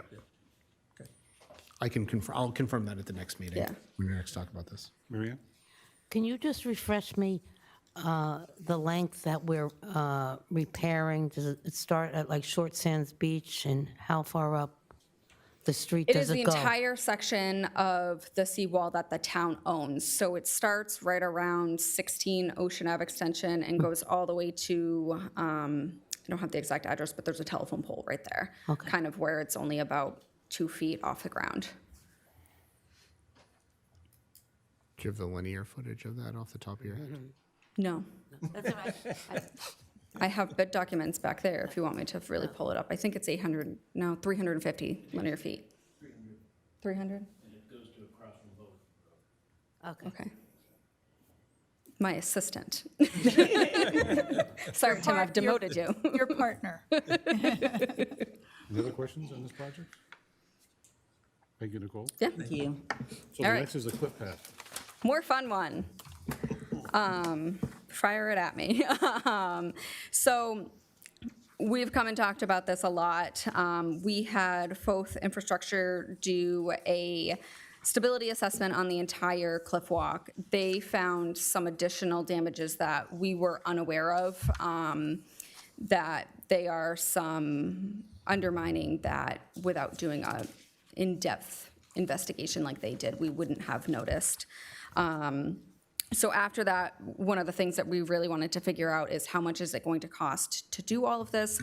So we furthered our contract with them to do a rough order of magnitude cost estimate just for planning levels. So they're all rounded numbers, but they give us a good estimate, an idea of what it'll cost for repairs. As I've mentioned routinely, the biggest issue that drives up the cost with this is our access to it. Most of the access is waterway, or some of it is properties that we could look into trying to get some easements from some of the property owners, or some of it, even if property owners were agreeable to easements, just the lay of the land does not allow us to access the path with equipment and supplies, things like that. So that's a lot of what drives up the cost. Unknown to me, and thankfully this is why we hire engineers and other professionals to do this, it's actually cheaper than a barge to have a helicopter bring in all of the equipment and supplies. It can do it much faster than a barge can in less transportation paths. So that is what we based these estimates off of, was having a helicopter bring in some of the equipment and supplies that are necessary. One of the other assumptions is that they base this off of is that we are able to obtain one or more easements from property owners just to bring the hose from a concrete pumper across their property. If we had to hand truck in or hand carry in all of the concrete equipment, or all the concrete and everything that goes with that, water mixers, everything like that, it would cause the cost to go up even higher than what we have here, because that comes with a lot of labor. So they base it off of that. Obviously, we have not identified or approached any homeowners yet. If it comes to that, that would be the next step. So I was asked to separate the estimates into two, one being kind of fixing a halfway point area that we had identified previously. It's basically the end of Starboard Lane from the Harbor Beach. There would be no exit point. So it is just entrance and exit from Harbor Beach, and it's a kind of out and back. There's a little lookout area up there. So that estimate is coming in at roughly $927,300. And that's accounting for mobilization, demobilization, bringing everything in with the helicopter, concrete pumping. And that is repairing not only that failed wall that's just before that turnout point, that's our first smaller wall, that's encompassing all of the damages, including some marginal ones, so that it is sturdy and will withstand future storms. We had previously gotten a very rough quote from a contractor for repairing just that wall and not touching any of the other damages, and that from that contractor was about $500,000. So this, yes, is double the cost. It includes a lot more repairs than that previous estimate. And that previous estimate was to just take the wall down, the mortared stones, and put it back up. This way we are doing it with rebar, attaching it to the bedrock and concrete, which is a lot more stable than just a mortared and stone retaining wall. The second option was a full restoration from Harbor Beach all the way down to Millbury Lane, where the sewer pump house is. That estimate is coming in at $5,810,600. That is consisting of, same thing as that first estimate, every single large and minor repair to the walkway. There are some areas that when I was looking at the report that FOTH had given us beforehand, that they are minor undermining right now. The problem with ignoring that is that's just a future problem. Like I said, the issue here is not the cost of actually the repairs, it's accessing the site that causes the cost increases. So if we are already putting in the cost to access it, then we should also be repairing those small damages right now that, while they're not structural at this point, they will become structural because the water will just keep coming through there. So that's our kind of two estimates that we've been given.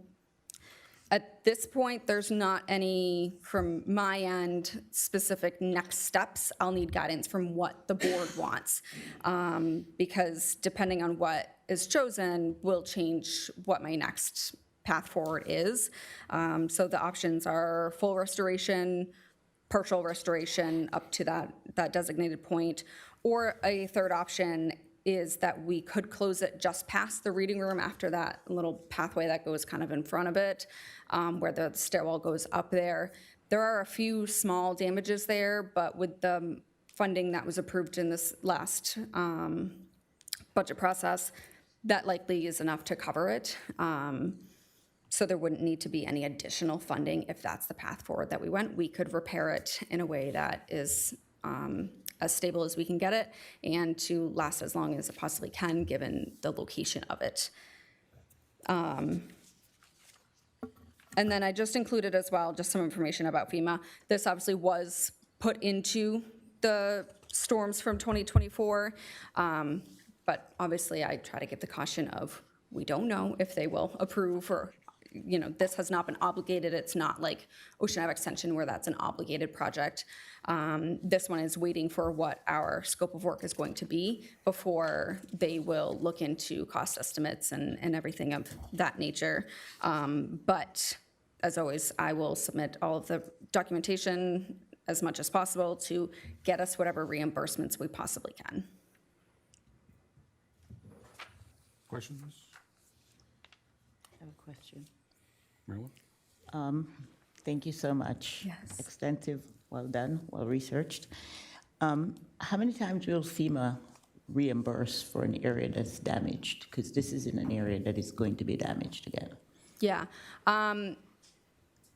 I don't know how many times they have. That's not anything I've looked into, but it is not common that they would say we won't.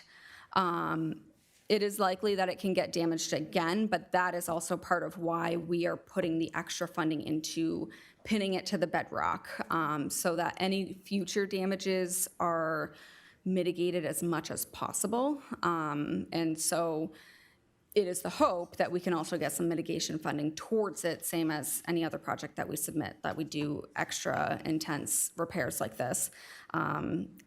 It's not something that they typically look at to be determining if it's going to be damaged again or not. The only time that they typically look at that is when they're determining the cost reasonableness of any mitigation work. So they'll look at it and say, yeah, it is likely that a storm is going to hit here again, so we do think it's necessary to put all of these extra steps in, versus if it was an area that we don't have any historical damages, why are you beefing it up so much type of a thing. But they don't typically say, that's a lost cause. There are examples of that throughout the country, just not something that we have dealt with much of around here. Okay, thanks. Robert? Thank you for all that. If we did the partial, the 927,000, that's under $1 million. And since it is a FEMA event, if it's under $1 million, I think you said before, they will, if they agree to it, they would fund us that money up front. Yes, The yeah. 75% or whatever it is, 85%, whatever the number. It ends up being about 90% for us, the 75% from FEMA and 15% from the state. So they'll award ahead of time. So sometimes, depending on when the checks actually come in, there's no guarantee that it's going to come in before we start the work or anything like that. And we can't wait until we get the money by law. But it is likely that it could come in beforehand. It's just one that they will start the process for the reimbursement before work is completed versus. Will they obligate it? Yes. Before we start the work? Yes, yeah, they So can. we would Yep. know the check was coming. Yes, yeah. So it's to use the longstanding seawall as an example. That's what they consider a large project. So with large projects, those are the ones that we have to wait for reimbursement until every penny is spent, because they will look at every single penny that we spent.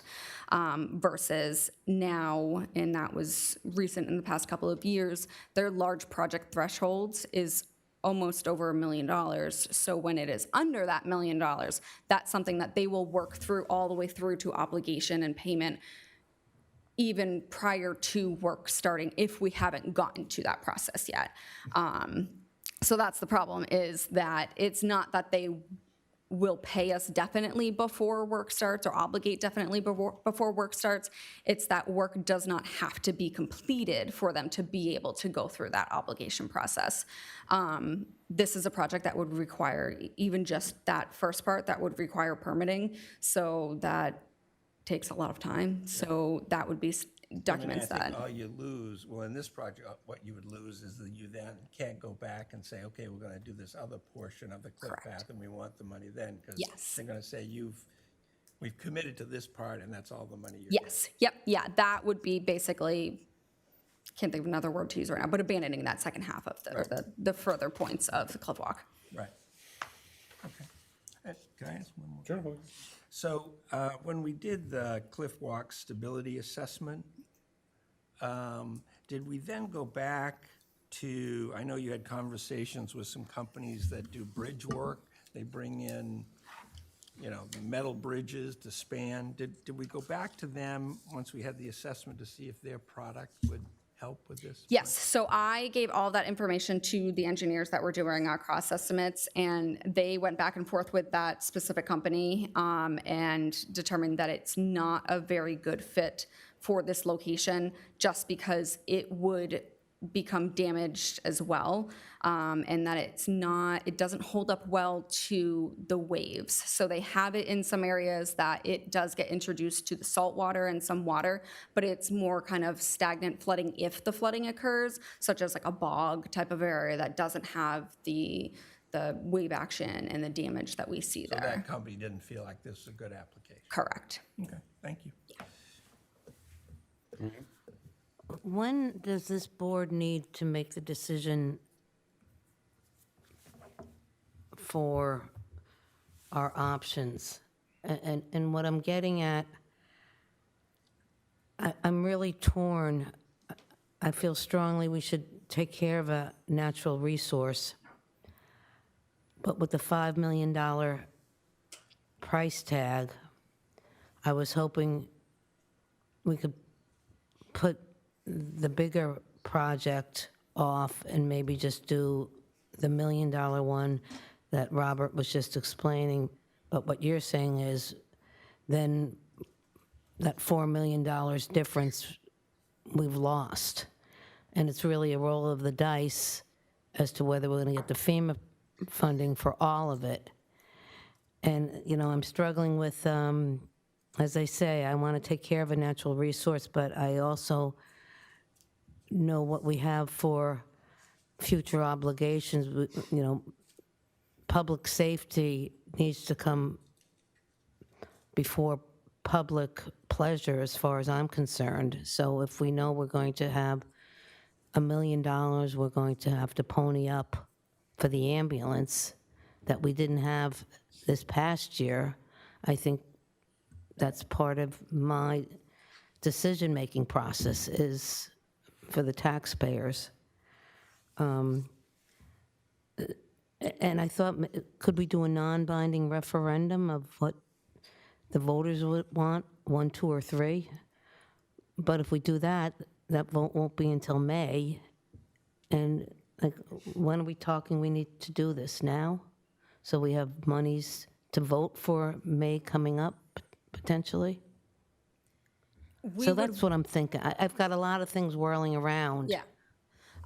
We would want to be having the money on the ballot for May if we're going to be doing it. So the period of performance for projects is 18 months, but you can get extensions. So obviously it's been 18 months since this damage occurred in January of 2024. So we're in an extension period right now already. I go through and every time I have a phase that we'll have a deadline for something like this where we knew that at this point we were going to have the estimate, and then from there we would make a further decision and I can ask for another extension. So there's some ability to take time and think about it, and if it is that we are waiting for a ballot approval for May, that is something that I can put into a extension request, but I would be hard-pressed to see them approve that we are doing a non-binding for May, and then knowing we would have to wait another year for repairs, just because, and especially we're coming into another El Nino year, which this one is a super El Nino, and which when we got those storms was just a regular one. And so we're likely to see some pretty heavily damaged storms again this year. So if we've been sitting on it for this long and it'll just continue to get damaged, and they will definitely not want to be touching it, because at that point it's hard to determine what is new damage, what is old damage. If we're working through the processes, that is one thing to be able to justify that, but just waiting another year because we have things going on within the town, which are reasonable, they don't want to see that. And my last question, Can I assume, and I know we shouldn't assume, that you've looked to see if there's state and federal grants for, not FEMA, but state and federal grants for shoreland issues? There are some. This engineering firm actually gave me a list of some that we potentially could be eligible for, and if we wanted to, getting through the processes of those grants, because they're all ones that wouldn't be, these FEMA ones I'm familiar with, it's what I eat, live and breathe, but other ones are not normally ones that I deal with, so we could hire them or likely any other engineering firm to help us through the application process of those other grants if we choose to go that path. Thank you for the information. Thank you, Mr. Chair. Thank you, Nicole, for all of this. Good work as always. This is for us to think about, but I'll say right now, I'm not in favor of the $5.8 million full repair. But I think the partial maybe is something that should go into our capital planning process. That process is starting soon and will happen this fall. And what comes out of that process and that funnel will determine what goes on the ballot, along with our deliberations, what goes on the ballot next May. So that's kind of the process that I see going forward. Thank you for laying that out, so I don't have to. I agree with what you just said, and that is the timing schedule, yes. All righty then. Anyone else? Robert? So if we did have the partial, the $927,000 one on the ballot in May, can we make it subject to FEMA obligating it? Or is that not? Very much no. That is a very strict rule that you cannot only repair things if you get FEMA funding. That immediately disqualifies you. So what's the benefit then for it being under $1 million? That is just the threshold. I'm losing sort of the gist of why that's a good thing. Yeah, that's just the thresholds that they set. So it actually used to be much lower. It used to be only about 150,000. So anything over 150,000, which almost every single time we have road repairs is over 150,000, you have to have all of your documentation for. So all of our past storms, we had to have significant documentation just to repair the roads from the small washouts, because typically they group all of the roads together. So we wouldn't know by May whether it was obligated or not. Probably not. We could be hopeful, but the way they move and the way that they get through all the processes, it's unlikely that that would be approved by then. All right, thank you. Anyone else? We would conditionally commit any FEMA money received towards paying off debt, for example, and know that up to this amount may be awarded, but we would still have to obligate tax money in the event that that didn't happen, regardless of whether we get FEMA funding or not.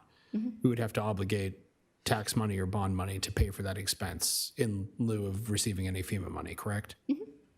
Yeah, and the other thing that we do have is the disaster assistance fund. So obviously it can't cover all these repairs and we don't want to be draining that fund for potential future storms and everything. But if we're looking at knowing that the starting process is to get a full construction design from an engineering firm, that is something that if we wanted to start out with that, especially because permitting takes a few months, depending on the level of permitting that you have to get, it could be almost a year to get the permitting, then that's something that we could start utilizing some of that disaster assistance funds.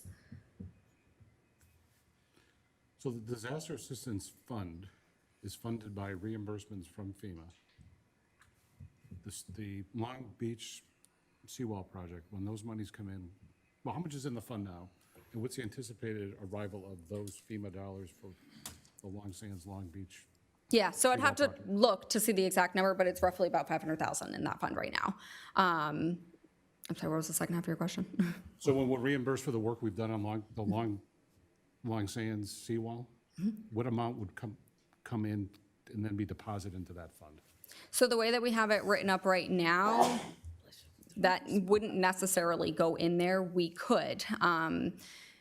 That's a unique one that isn't really encapsulated in that policy, because the policy that we have has the category A and B, which is your immediate responses, and Z, which is all of the administrative hours. So I log every single hour I spend working on a FEMA project, and so do other department heads, other employees who help me with all of the work, and we submit that to them and they reimburse us for those hours. So that, because we've already closed out the operating year that we've expended those dollars, when they come back, they previously were just going into the general fund. So knowing that we frequently have some issues where we're looking for funding, smaller amounts of funding to repair some storm damages, and we want to get it done really fast, that's why we started moving that money when it is reimbursed to us into that account.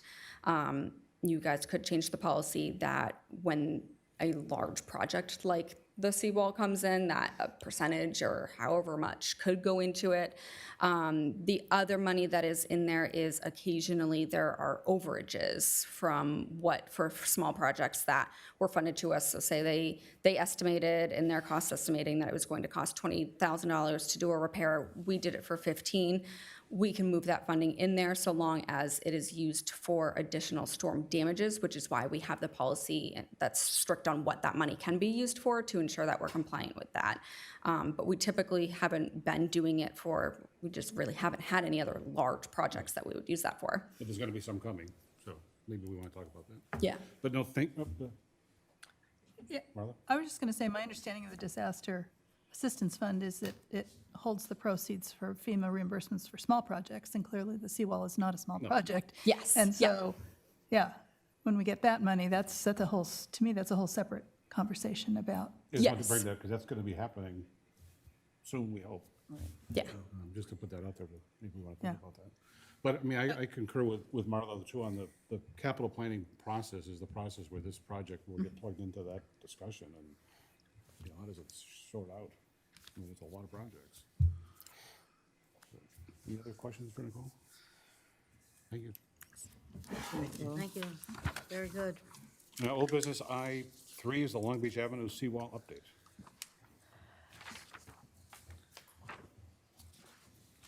Stephen Sarr, Director of Engineering.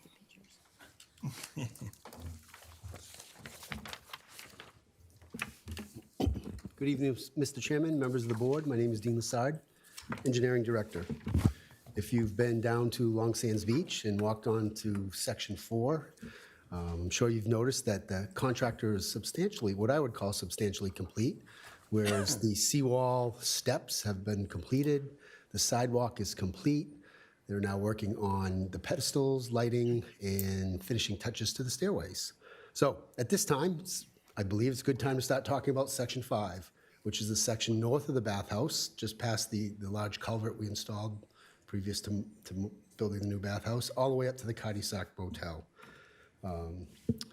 So speaking with the existing contractor, they have offered to extend their contract and to Section 5. Section 4, if you remember, we went out to bid. Nicole has talked with FEMA, and FEMA has agreed that we could extend the Section 4 contract to Section 5 with no implications, because Section 4 is not a FEMA project, but Section 5 is. Section 5 is the last of the 3 FEMA projects on the site, on the seawall.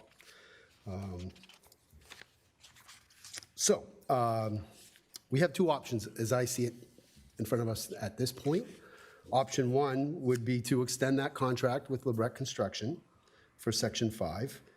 They have agreed to use their pricing on Section 4 for the first year of that contract, and then only take additional increases based on the CPIU or based on inflation for those items that they're are working on. So, and the other option is we can put Section 5 back out to bid, similar to like we did for Section 4, and see what other contractors are interested if there are any out there.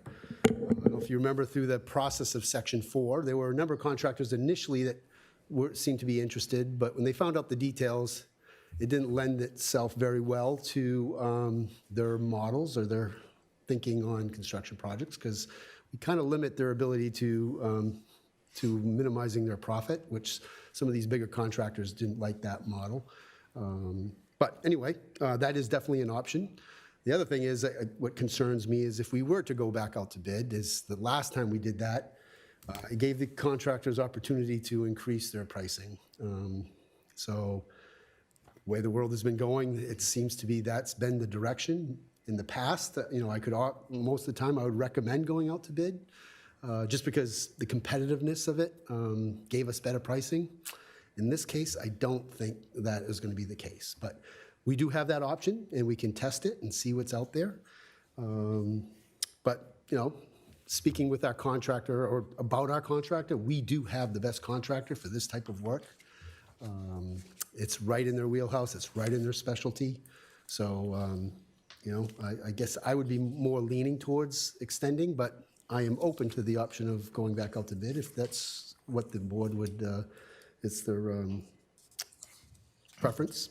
So with that, if you have any questions, I would be happy to answer them. Marla?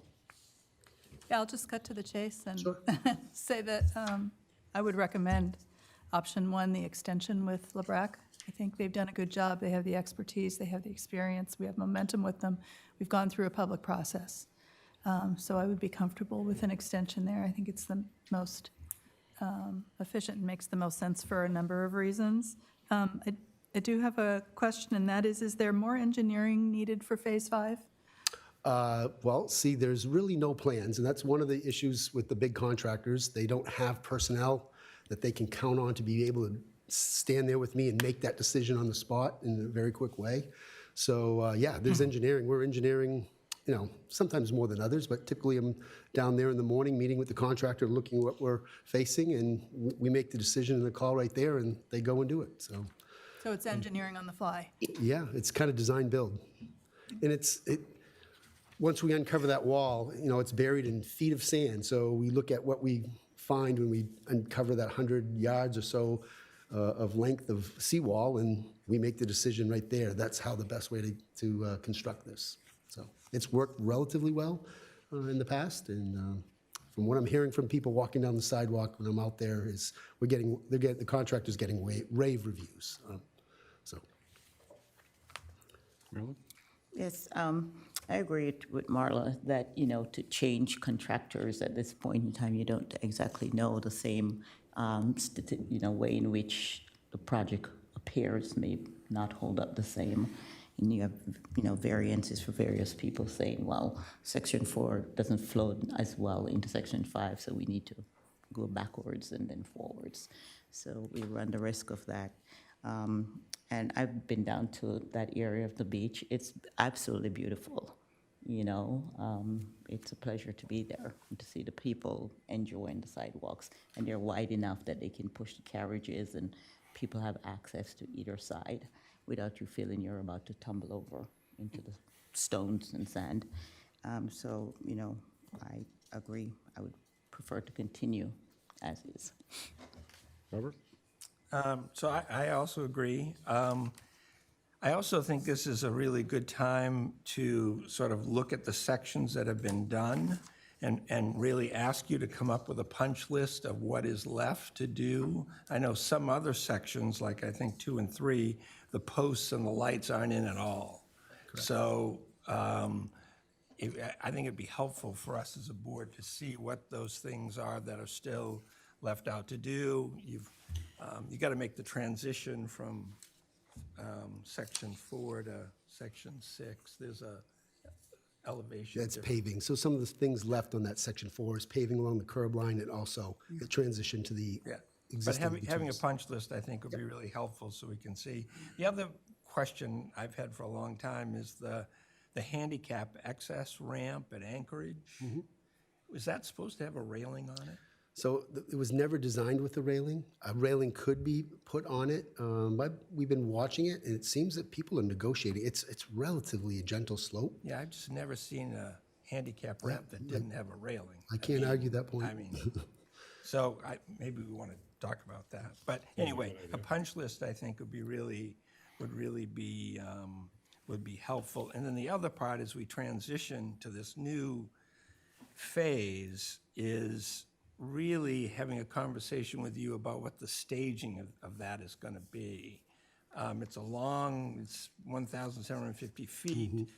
one of the things in Phase 4 is they really had disrupted the whole 700 feet through the whole process, as opposed to maybe doing it in sections. So I'm hoping that we can talk about doing Section 5 in sections so that you're not losing all that parking for a three-year period. Right. So talking about, the process, the stages, and how you're going to handle traffic flow, I think we need to have some conversations around that. So those are We can absolutely do that. Yeah, I was concerned about, actually, I wanted to know when are the lights going to be installed on the whole shebang of it all? So Robert's covered that. There'll be a plan with that. And also the parking, I know there's some businesses right in that area that probably rely on evening parking. And will that not be happening for them, probably? So like Robert said, my discussions with contractors, we would start at the southern end of that, right by the large culvert pipe that was installed, and move northward towards the cul-de-sac. Initially, our thoughts are to get the footing in, get the work that's closest to the beach, because that part of the beach is very active in the summertime. So if we can get the construction down low done, it's not as disruptive or, in my feeling, dangerous for the people that are still utilizing the beach while construction is going on. So it may be a section of 500 feet north that Robert talks about, that we close off, get that done. My other recommendation will be is that in the summertime, hiring flaggers, not to flag traffic, but to actually flag the people. That's really the most difficult part of this whole construction, is getting people to abide by the signs. And we've got pedestrian barricades, and they just move them and walk around, and next thing we know, they're right in the construction zone around this equipment without us even noticing. So I think 2 people there as flaggers, just making sure people are obeying the signs, crossing the street when we ask them to cross where the sidewalk is closed, would be very helpful and make it much more safe. And I believe allow us to work right through the summer, especially if we can get some of the most intrusive beach construction done, the footing and maybe the first couple of steps, that we don't have to put equipment on the beach to actually build the seawall higher. But I don't know, does that answer your question, Mary Ann? It does. I just know it's a narrow strip there, and there's a Yeah. lot of businesses and such. This section 5, in my opinion, will be the most difficult section of the seawall that we've built to date. And we've got 3/4 of it done, so we're almost there. But this last quarter, I think it's probably because one of the reasons why I kind of pushed it to the end. Anyone else? Marla? And with the appropriation that was approved in May, that funds part of it, but there will still be significant, So and I don't want to get into the details the and the nice thing dollars, about but a just, large project, that number isn't fixed. yeah, but it is your expectation, we're not done. So as long as they've approved the project, we will be being reimbursed 90%, 75% from the feds, 15% from the state. It's not like the difference between a large project and a small project. Small projects, once they But obligate that money, we need to it doesn't complete the change. construction first. Correct. And so We we're have- going to need to correct. appropriate additional money. Correct. I just wanted to set that expectation, that there's going to be additional funding requested to complete Correct. But I before feel we can much do more it, and comfortable then, now. before we can complete and then get our reimbursement. Right. Thanks. Mary Ann? This is probably for the town manager. Can parking permit fees and ticket fees be used towards a project like this on Long Beach instead of asking taxpayers for monies? I know there's certain things that you can use those fees for. Is it? Well, that's changed. Those fees can now be used to offset general taxes, a new law from 2 legislative sessions ago. But what you're saying was absolutely true. Parking revenue can offset general taxes now in Maine. So it's a new development, but what you were saying had been the case for 50 years previously. If we did dedicate those funds, there's no reason you can't do it, but they're used to offset the general tax rate right now. So it has it's money from one pocket to the other. impact. It'll still affect the voters. I don't think we're at the point where additional, fees or funds are really, when we're reducing service for disruption for construction, would really be warranted or anything I could creatively come up with there. So, I mean, it's really up to you folks, me and the budget committee, how we want to structure that for the budget year moving forward. But it's tax money. It's It was gonna. just a thought. Yep. Robert? So to follow up on that a little bit, if we're gonna have more conversations around this, it'd be interesting to look at how we should bond it going forward. If it takes 3 years, and at the end of 3 years, we've got money coming back, we'd want to use that money to pay off bonds.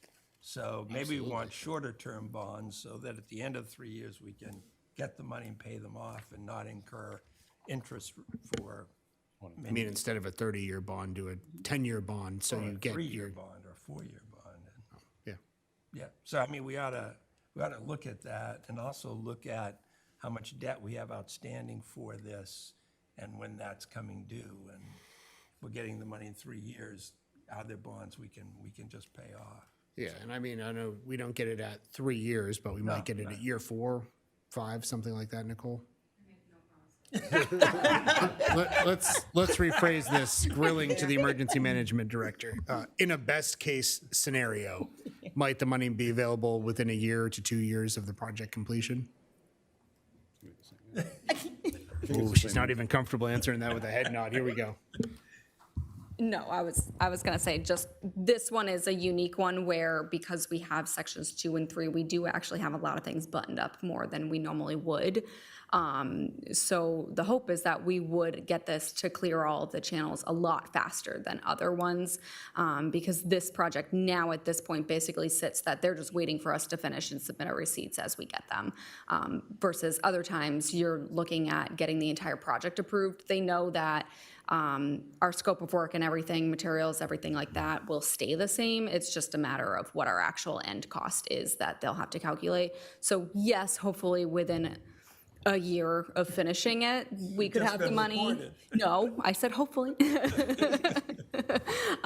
a best, we'll disclaim it, Yes. within a best case scenario. Yes, yeah, but, you know, that's the hope, is that we can get it as fast as possible just because of the way that we did this process. Yeah, thank you. Anyone else?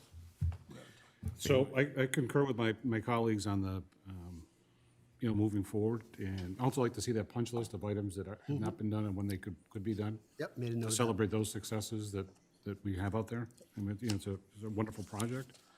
In a prior meeting, it was probably, I don't know, 6 months or more ago, probably more than that, probably a year ago, when we were talking about moving into this phase and keeping a contractor on site through the winter and through the summer, and we did that on the southern end. But I thought we asked that we reach out to the property owners up at that end of the beach and business owners, that if you made that road one way, what would that do for you, or what would that do to harm your business? Getting at, can the contractor move faster, and does it complete the job sooner? So I thought we talked about that at a very high level. I remember the idea being floated, yes.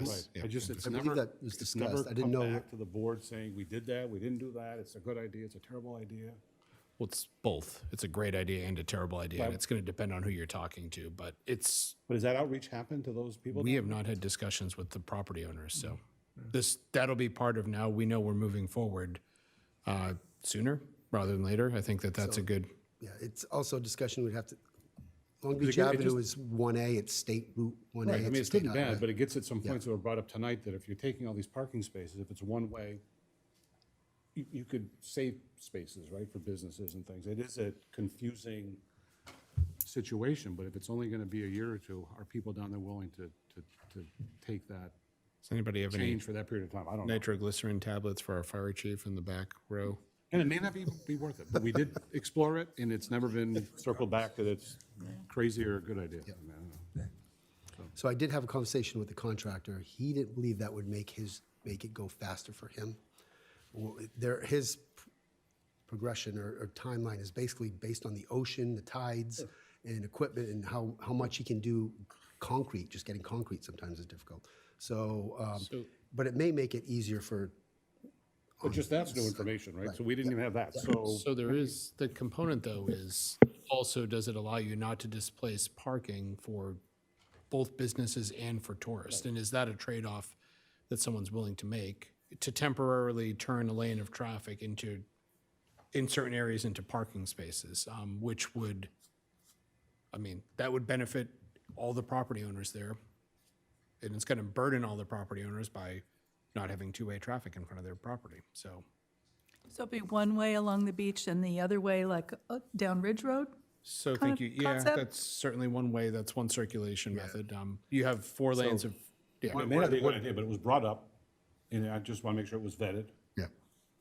One of the issues is the deliveries that go on along Beach Avenue, the grocery store, some of the restaurants and establishments there. Right now, when that box truck stops to unload, you're going around it into the other lane of traffic. So if you were to eliminate that one lane, you basically would shut down traffic on Long Beach for whatever time it is for them to unload their products and stuff. So, but we can float that balloon and see what ideas come from that. Maybe something else will come out of it that Yeah, maybe that'd be a even good idea, better. but it Yep. was brought up. And Yep. Never heard any more on it. So. Anyone else? Thank you, Dean. You're welcome. Thank you. So be back with an action item in the future for approval for the extend the contract. Just 30 seconds. I wished we had hit this at the beginning when Dean started talking instead of now, but I know it's not done, but it's at the point where people are starting to use the facility. I think everyone's mentioned it, but I just want to emphasize just what I've seen in the conversations. I know you've heard some of them, other conversations I've heard with business owners on the area in front of the phase 4 that we're completing now, that it's really transformational to the properties down there, both their value and what they give to the guests and their visitors and the users of those properties. I mean, we undertook this project for the public, but a side effect of that is some of those, let's call it, tourist visitors, guests that come in, have a facility now that's in front of that entire 700 feet. If you go down there, you see people setting up chairs on those extended areas of the seawall. We had a business owner who owns one of the properties down there, the hotels, is like, hey, I was surprised when I'm looking out and 40 of my guests are there using the first lip of the seawall that didn't exist before. And it's allowing access to the intertidal zone, to extended beach area down as you get closer to where the campgrounds are.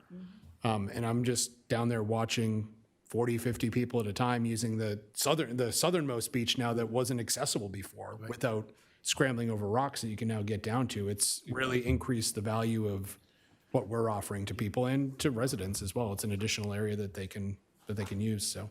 Yeah, one of the hotel owners is including 2 beach chairs with their rooms now, so they can take those chairs across the street and put them on the seawall and just enjoy the ocean from the steps on the seawall, so. Which increases the value of the property and eventually our property tax revenue as it becomes more valuable and generates more income. So it's something, a return that we're actually seeing already that's really fantastic. So I can't wait to see when the project's done, the north part where the densest properties are, the value it brings to the people up there, so. Right. If you remember, there's another handicap ramp on this northern end by the cul-de-sac coming down to the beach. So that'll give us 3 handicap accesses to Long Sands Beach, which is huge compared to what we've had just 10 years ago, so.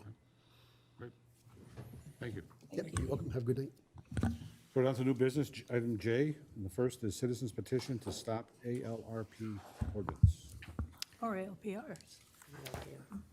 Yes, so, Mr. Chair, members of the board, this is something that was submitted to us last week. So we have the petition organizer is in the room. He may want to speak, you may want to ask him, but was submitted. The town clerk certified that it met the requirements. So we had 115 certified signatures. It was done on a very short notice. So I want to say thanks to Alex for getting that together. Knowing that the time frame that he's under, this is possible to put this on the November ballot. And one of the reasons I think staff, Catherine and I were working to make that a possibility with him is because we have such a high voter turnout we're expecting this election cycle. So where this is something, as you saw from write-ins, that has public interest and also a lot of people want to weigh in on both directions, I think it's something that we want to get the most representative turnout that we can to weigh in on it. So we have the opportunity to have a public hearing at your meeting next week, if we notice it now. The September 1st. Is that the Tuesday? Yep, correct. So we can notice it, you can have it. you can vote to put it on the warrant after that hearing. So I'm not saying you have to do that. There may be reasons the board doesn't want to do it, but just the act of trying to get it in front of as many people as possible where it affects everyone in town, I think is desirable from a lot of perspectives, so. Board's pleasure. I'd like to read it, so. Okay. So I move to set a public hearing for the citizens petition titled Stop ALPR's Ordinance on, when are we getting it on? On 9/1/2026. Second. So motion by Marilyn, second by Robert. Discussion on the motion? Can I ask, Ann? yes, and I want to begin this with, I do support that we vote on it and hopefully for November. My question is, the wording of a citizen's petition usually gets vetted by our town attorney. Has that happened? It has not, no. It can happen probably 2 weeks from now is the earliest that I'm going to be able to do it. We actually have, once this is submitted, we have no option other than, the only option you have right now is when you want to put it on a public hearing. Mary can suggest small changes to it, grammatical, and to the charter reads to change repetitions, but as we learned with the last review, even if something doesn't make sense, she can't recommend, I can't recommend, the petitioner can't recommend a change. It has to go in the form that it was currently submitted in minus minor revisions. Okay. So, then- but we can get the revisions so that it's out there for the vote. Any vote revisions that Mary has can be made prior to even the voter's guide going out, I'm thinking, so.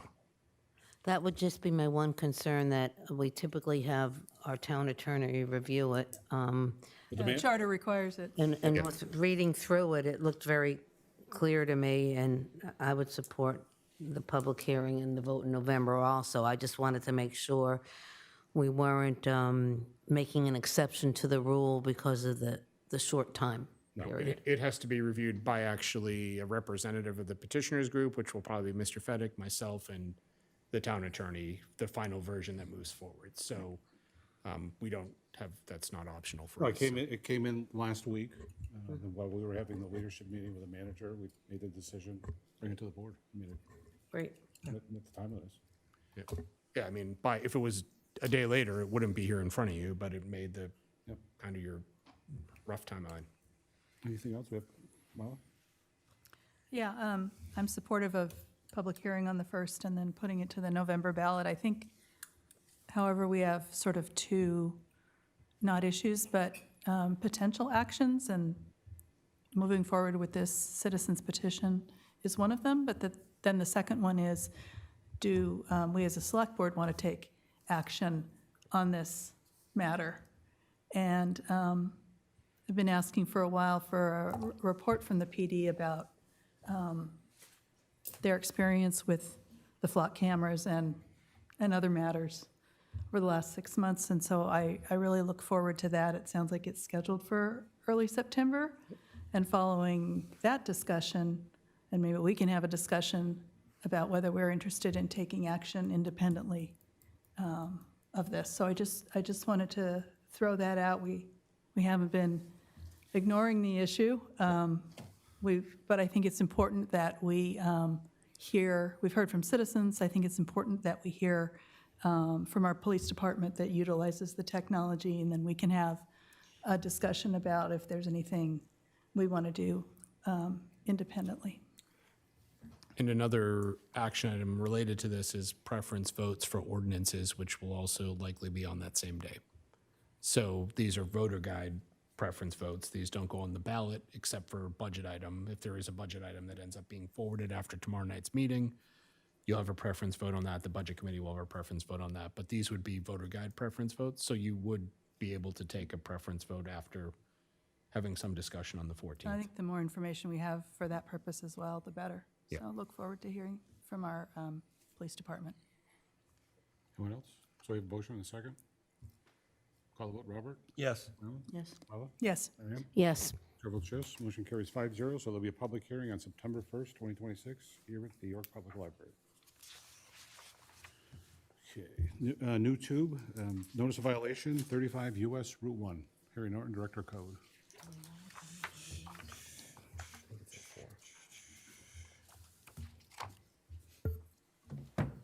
Good evening, Mr. Chair and members of the Select Board. I come to you with a request for action to write a second notice of violation and impose a fine for the property of 35 US Route 1. I'm going to summarize everything I've written because it was a very long request for action. I gave an immense amount of detail. I just want to say that per Article 19.4, it authorizes the Select Board to take enforcement actions, including fines. The property has a long-standing enforcement history, including junkyard NOVs in 2008 and an additional complaints through 2025. A warning was issued in August of 2025, followed by a current notice of violation in October of 2025. After the October notice of violation, the owner made some progress cleaning up, and code enforcement worked with the owner, hoping he would slowly progress and make it better. Despite follow-up and many opportunities, he just hasn't, he's not come into compliance. The recommendation for me is from code enforcement. We believe that we need to write the second notice violation, and the fine should be $21,000. That's based on a 7 violation over 30 days. Now, the reason I'm suggesting 30 days is because it has been 30 days that he has not tried to do anything in addition to clean up, and has acted very, hasn't had the motivation I would expect to see from somebody who is under notice of violation. It should be noted, I saw him this weekend. He did seem like he was moving a couple items. My hope is that if he gets the second notice violation with a fine, it'll motivate him to clean up the whole property. The goal here is compliance. Obviously, we don't want people to lose their property, but it's just been 18 years, and it's time. So, in closing, we believe that code enforcement believes formal enforcement is now appropriate and recommends a second notice violation, a fine of $21,000, and further action by the Select Board. And it should be, I already said that. It should be noted that he's working on it. I'm reading from half and half, so. So prior to a motion, any questions for our code enforcement director on this matter? Is there a motion? I guess I'd say, I drove by today, and you said he's done some stuff? Yeah. Boy, I'd be interested to know what he did, because. I have like photos. We probably, No, you don't need to say anything. It's just, wow. It's slow. Yeah. Mr. Chair, I move to allow code enforcement to issue a second notice of violation with a fine of $21,000. And if the fine should not be paid in 30 days, the notice of violation be referred to the town attorney for prosecution in the courts via 80K, and that the town requests the court to institute a per-day fine as suggested by the Select Board. And this is with reference to the property located at 35 US Route 1, map 87, lot 64. Do we have a second? Second. Motion by Marla, second by Robert. Any discussion on the motion? Hearing none, call the vote. Robert? Yes. Marilyn? Yes. Marla? Yes. Mary Ann? Yes. Chair votes yes. Motion carries 5-0. Thank you, Harry. Thank you. Thank you, Harry. Okay, new business 3, November general referendum warrant.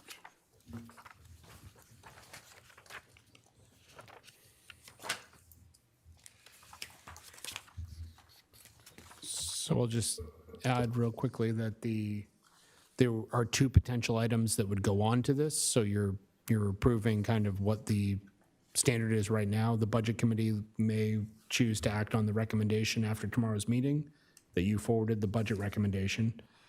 And also, you may choose after the public hearing on the first to put the ALPR, the Stop ALPR's ordinance on for November. Both of those would be kind of second votes. So we have this noticed also on your meeting for the first as a public hearing, as an additional public hearing, even though it's not really necessary, but to, give maximum transparency and comment capability to anybody who wants to talk to you on these items. So this is a preliminary version, but if nothing happens, there's a chance this might be what goes forward. Marla? Yeah, first of all, on item 1 regarding the regulation, sale and distribution of single-use plastic, I support the change in wording that Victoria has put forward, and so would recommend that we amend the description of number 1, to add that. And then on the officer's return, it says budget and special general referendum. I'm not sure that we're there yet, and even if we get there, it would be special budget referendum. I'm not sure that the wording there is Backwards. correct. It's a general referendum and a special budget referendum. Exactly, rather than a budget and special general referendum, assuming the budget committee acts. So That's a good catch. I'm assuming this is the general spring. referendum warrant doesn't, but the officer's return sheet has the budget already in there and with a little convoluted wording. And then and special would need to be added in the first paragraph of I certify and the last paragraph as well. So- Yeah, this is the language for a spring return, because in the spring you have the General regular budget and the budget, yeah. special general, vice versa Yeah, now. but this would be general and special budget, Yeah, so. this is just, it's just cut and paste from the So spring. so that'll be fixed depending on where things fall out. And then the And then notice. you'll add number 5, the, presumably after the public hearing on the newest citizens petition. Yep, and then the notice for the process absentee ballots would also be amended to include general referenda and special budget referenda if that moves forward on Tuesday, tomorrow. Mary Ann? So I just want to be clear on Article 1. Will the verbiage be, "The town hereby ordains to amend the ordinance to regulate sale and distribution of single-use plastic foodware by removing the sunset clause located in Section 9, severability"? So are we just changing the word from repealing to removing? That's what was suggested. That gets it done. Now, there's another clause. There's additional language that Victoria suggested. After the words, after severability, comma, thereby allowing the ordinance to remain in effect without an expiration date. Okay, so it's the second portion of this, what I got from Victoria, that will be the wording. Right. Yeah. Okay, Yes. okay, great. And then, Can I see your paper copy? Thank you. I was reading it off the request for action form, okay. but then with, like you said, the additional chain. And Yeah, then- that also includes removing rather than repealing. So. And then, I had a question, do we need select board approvals on the warrants? And what about statement of facts? Are we going to have statement of facts for all of these also? Okay. And then, to Marla's point, technically, we're going to have a general referendum warrant that will be 1 through 5, including the flock camera. And then we actually should have a separate warrant that reads special general special budget referendum. So we won't have 6 on this one, we'll have 5, and then a separate one that reads special budget. And then all this notice of absentee and the return needs to be special budget and general referendum. So would you expect, you're the most experienced one up here on the way to construct this. I could The help. second one's, the second special budget referendum should have Article 1, the financial question, or should that be Article 6, the financial question? You know, the state of Maine allows you to use A, B, C, D. But I think I would defer to the current town clerk on that question. Certainly talk Because it could be confusing for two question Article 1 and ones. Article 1? Yeah. How did we do it last year when we had the purchase of Long Sands Beach? 2 years ago. 2 years ago. I'll have to look it up. Maybe that's. I only have an slow. 18-month memory, sorry. It's gone out this year. It's a great question. I'll look it up right now, yeah. And then the bottom of the officer's return, it says it's dated at York this such and such day of November 2026. So I know it's not going to be that. We need an earlier date that we're signing it. Or that the officer is, Yeah, that would be October. because it has to be at least 7 days before the November 3rd date. So end of October, there's a few. Yep. few So things there. the corrections in amended language that we can all share and see, and public can see. All this action can happen, well, yes, in the form of a question. Yes. Can all this action happen on the September? Now that we're sure that we're going to be meeting on September 1st, because we have at least 2 questions to consider, you do not need to So all take a the motion tonight. formatting will be determined, the correct language that everybody can look at for the You can still make changes on sunset the clause 1st, yep. removal and how that fits in the proposal going to the voters. In fact, we have it as a action item, but you do not need to take action because you're already going to be taking action again Right. on the 1st. So I would suggest you've made suggestions. Right, I'm just trying to, just so people watching and just confusion, because it could all change tomorrow and on the 1st. We expect it to change. In all likelihood, 1 or 2 articles will be on here next week that we're not on here tonight, yes. So could you just read what number 1's gonna say now? Sure. That's why I want it all written up. Yeah, well, So we can I'm see it. confused as to what's gonna be there, so I thought Victoria was just saying to take what she wrote and replace it, but, with what we had, but, Victoria? well, To me, it's what's in the, So, your second, you're under, you're well, I'm looking at the italicized. actual ballot, so the ballot. Mr. Chair, do I have permission to interrogate an audience member directly? Sure. Okay. Yes. Hi, Victoria. Just so we're on the same page. So you have something, yeah, you want to grab a If you mic? just You can come up grab a to- microphone. Yeah, the That'd mic, be make great. sure it's green, and please. Thank you. Just to make sure we're on the same page. So on what you handed out, the top part that's not italics would be. That's the old one. Okay.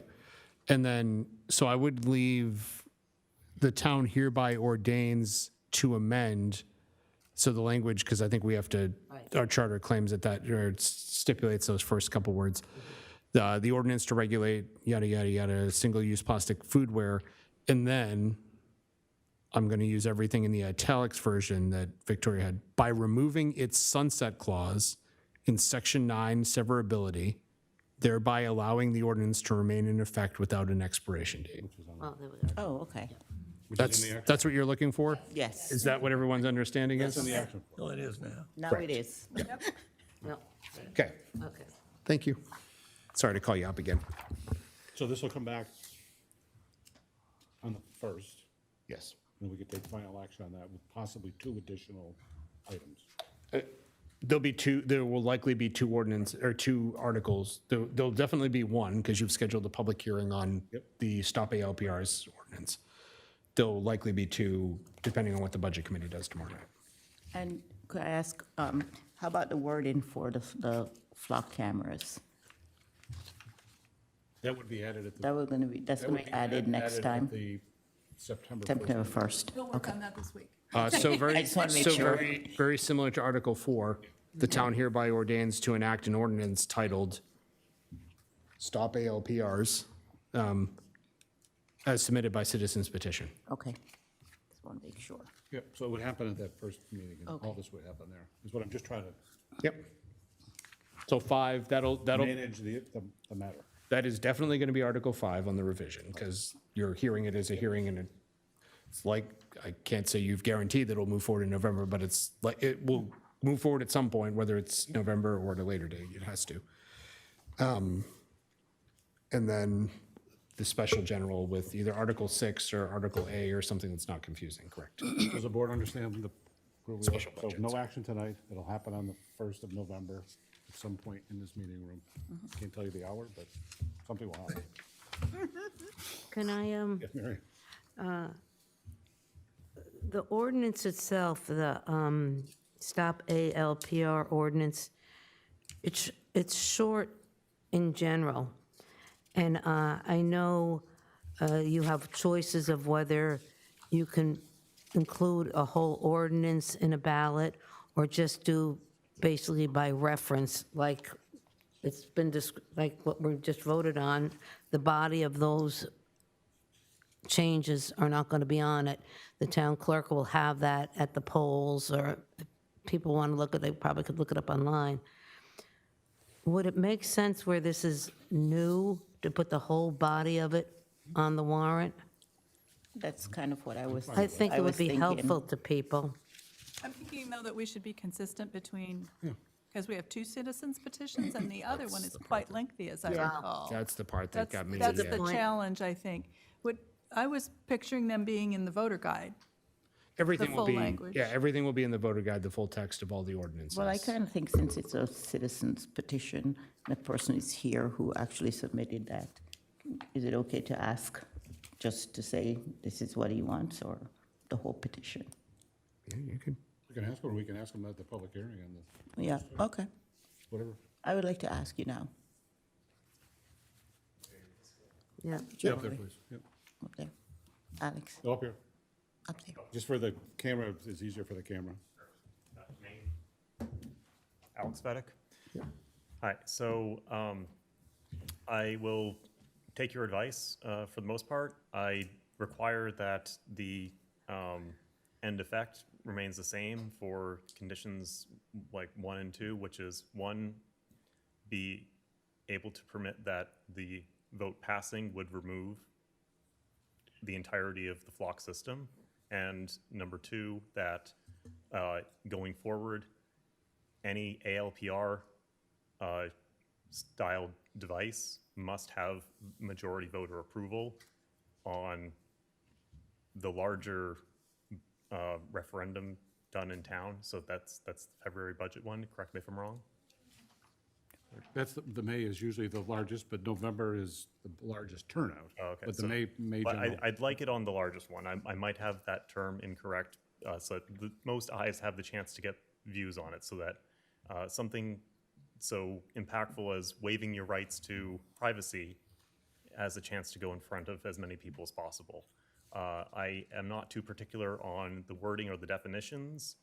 I want it to be concise enough and human readable so that it's not lawyer speak and you know what you're voting for. So that's why the 2 clauses of what shall be done with flock safety as a company in their contract with the York Police Department, and 2, going forward, that everyone has a chance to weigh in on a general vote. And he got it right. The general would be in November. That's usually the highest turnout. I mean, people choose to vote. I mean, they can vote in May, they can Yeah, vote we in November. can't they can- guarantee I mean, when, you're a what voter, you're turnout is not. going to be. No, but long as but it's I'm not a saying that small- the language that the language that's in here is correct to what he's trying to do. It's not backwards. So if you want, the general referendum is usually the highest turnout in November. So by specifying that, that's what you've accomplished. So it's good. I'll take that as advice. Thank you. Any other questions? I don't think so. No. Okay. Thanks. Thank you. So we're good on November general. We'll be talking about that on the 1st. Another item, J4, Game of Chance, Dream Factory. Mr. Chair, I move to approve an application for Beano/Bingo for the Dream Factory, York Chapter. Motion by Marla, do we have a second? Second. Second by Robert. Any discussion on the motion? Hearing none, I'll call the vote. Robert? Yes. Alan? Yes. Yes. Mary Ann? Yes. Chair votes yes, motion carries 5-0. J5, a property redemption at Camp Eaton.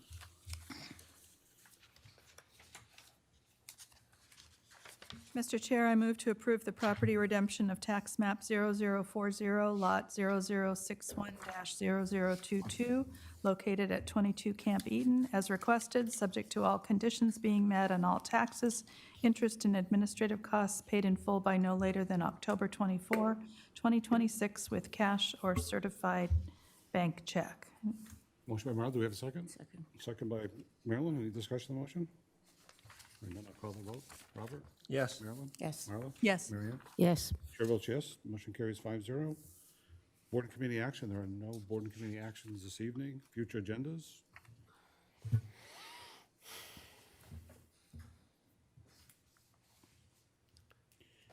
Got a pretty loaded one on September 14th. Good. Unfortunately. Okay. Can you move anything to the first? Second.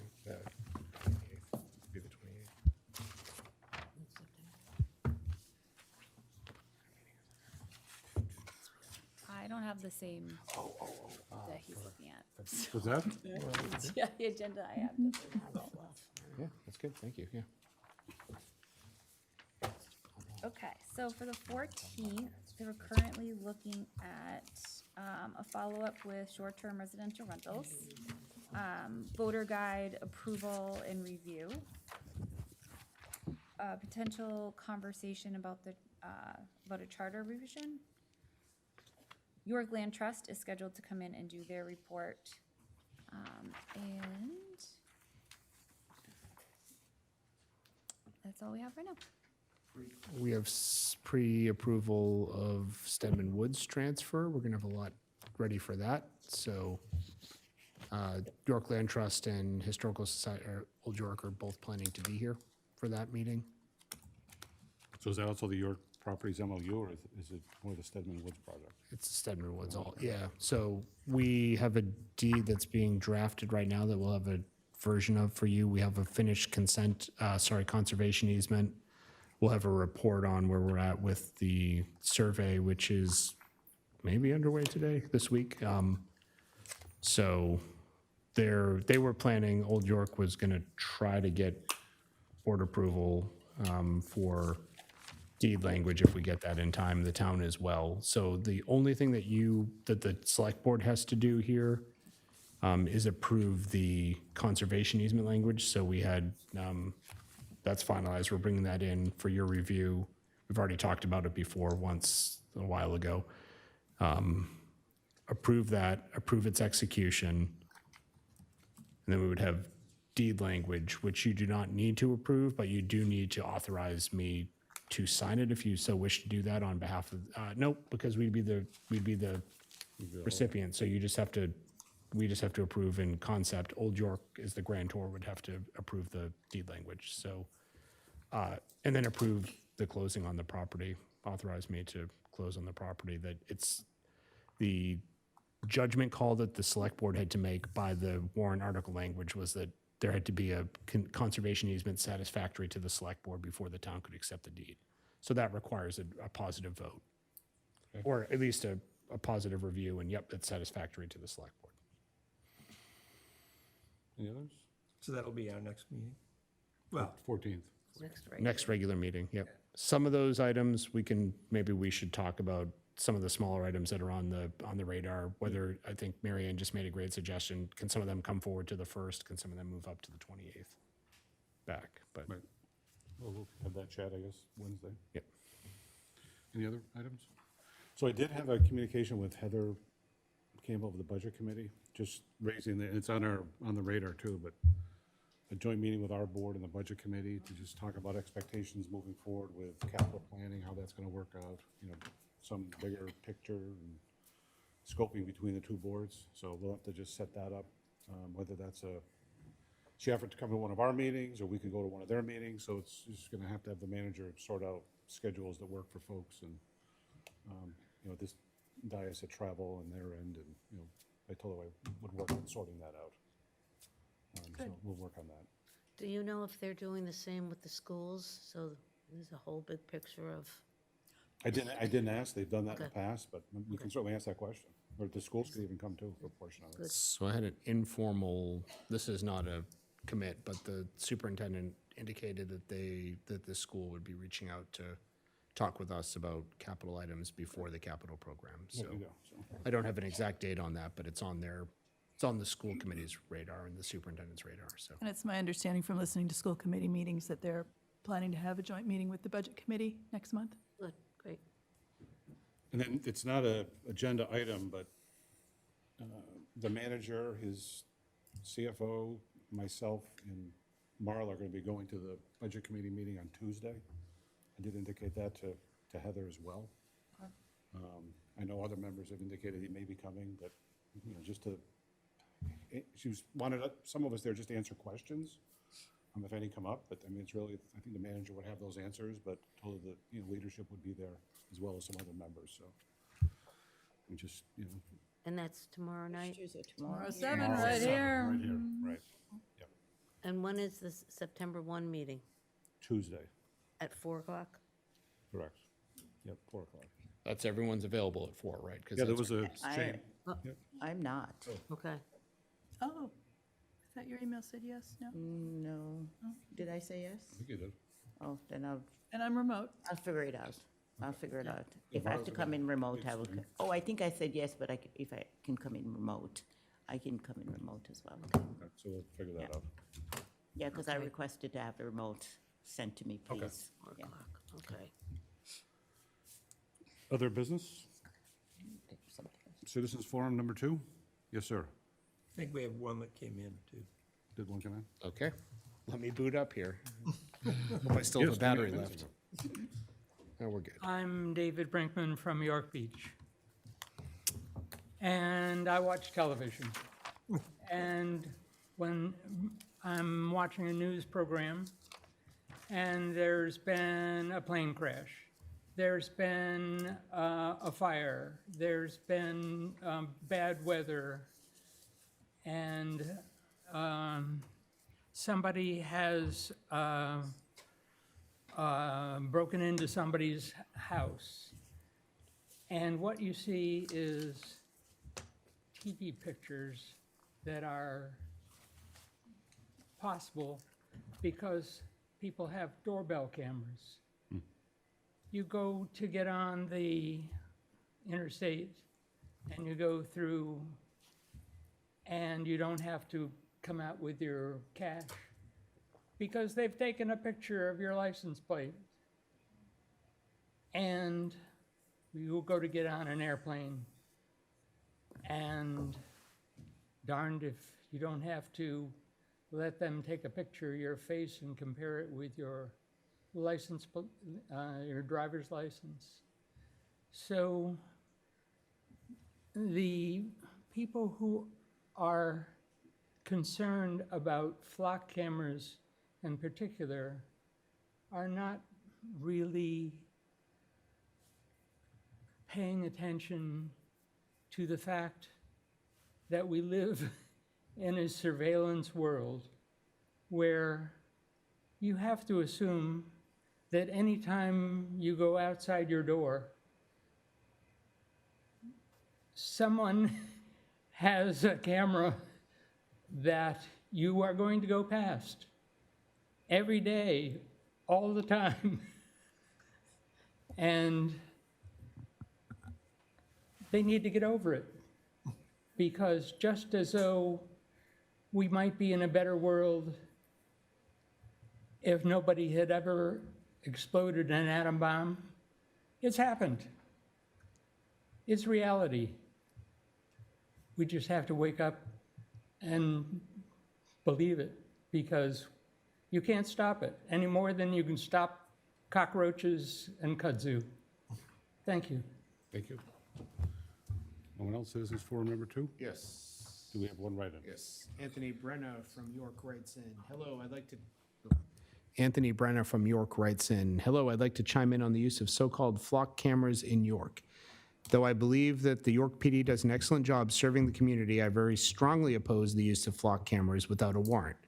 To me, this is a violation of our right to privacy as enshrined in the Fourth Amendment of the Constitution. Some people say that if you haven't committed a crime, you have nothing to worry about. This is wrong. I obey the law, but don't want Big Brother to gather data on its citizens. It becomes a slippery slope on government overreach. Today it's flock cameras, tomorrow it's x-rays of our trash to ensure we're properly recycling. Thank you, Anthony Brenna. And I didn't see any additional come through. Motion to Nope, but we're getting about Motion every to 12 minutes, so we better bang the gavel. adjourn. Meeting adjourned, 9:37.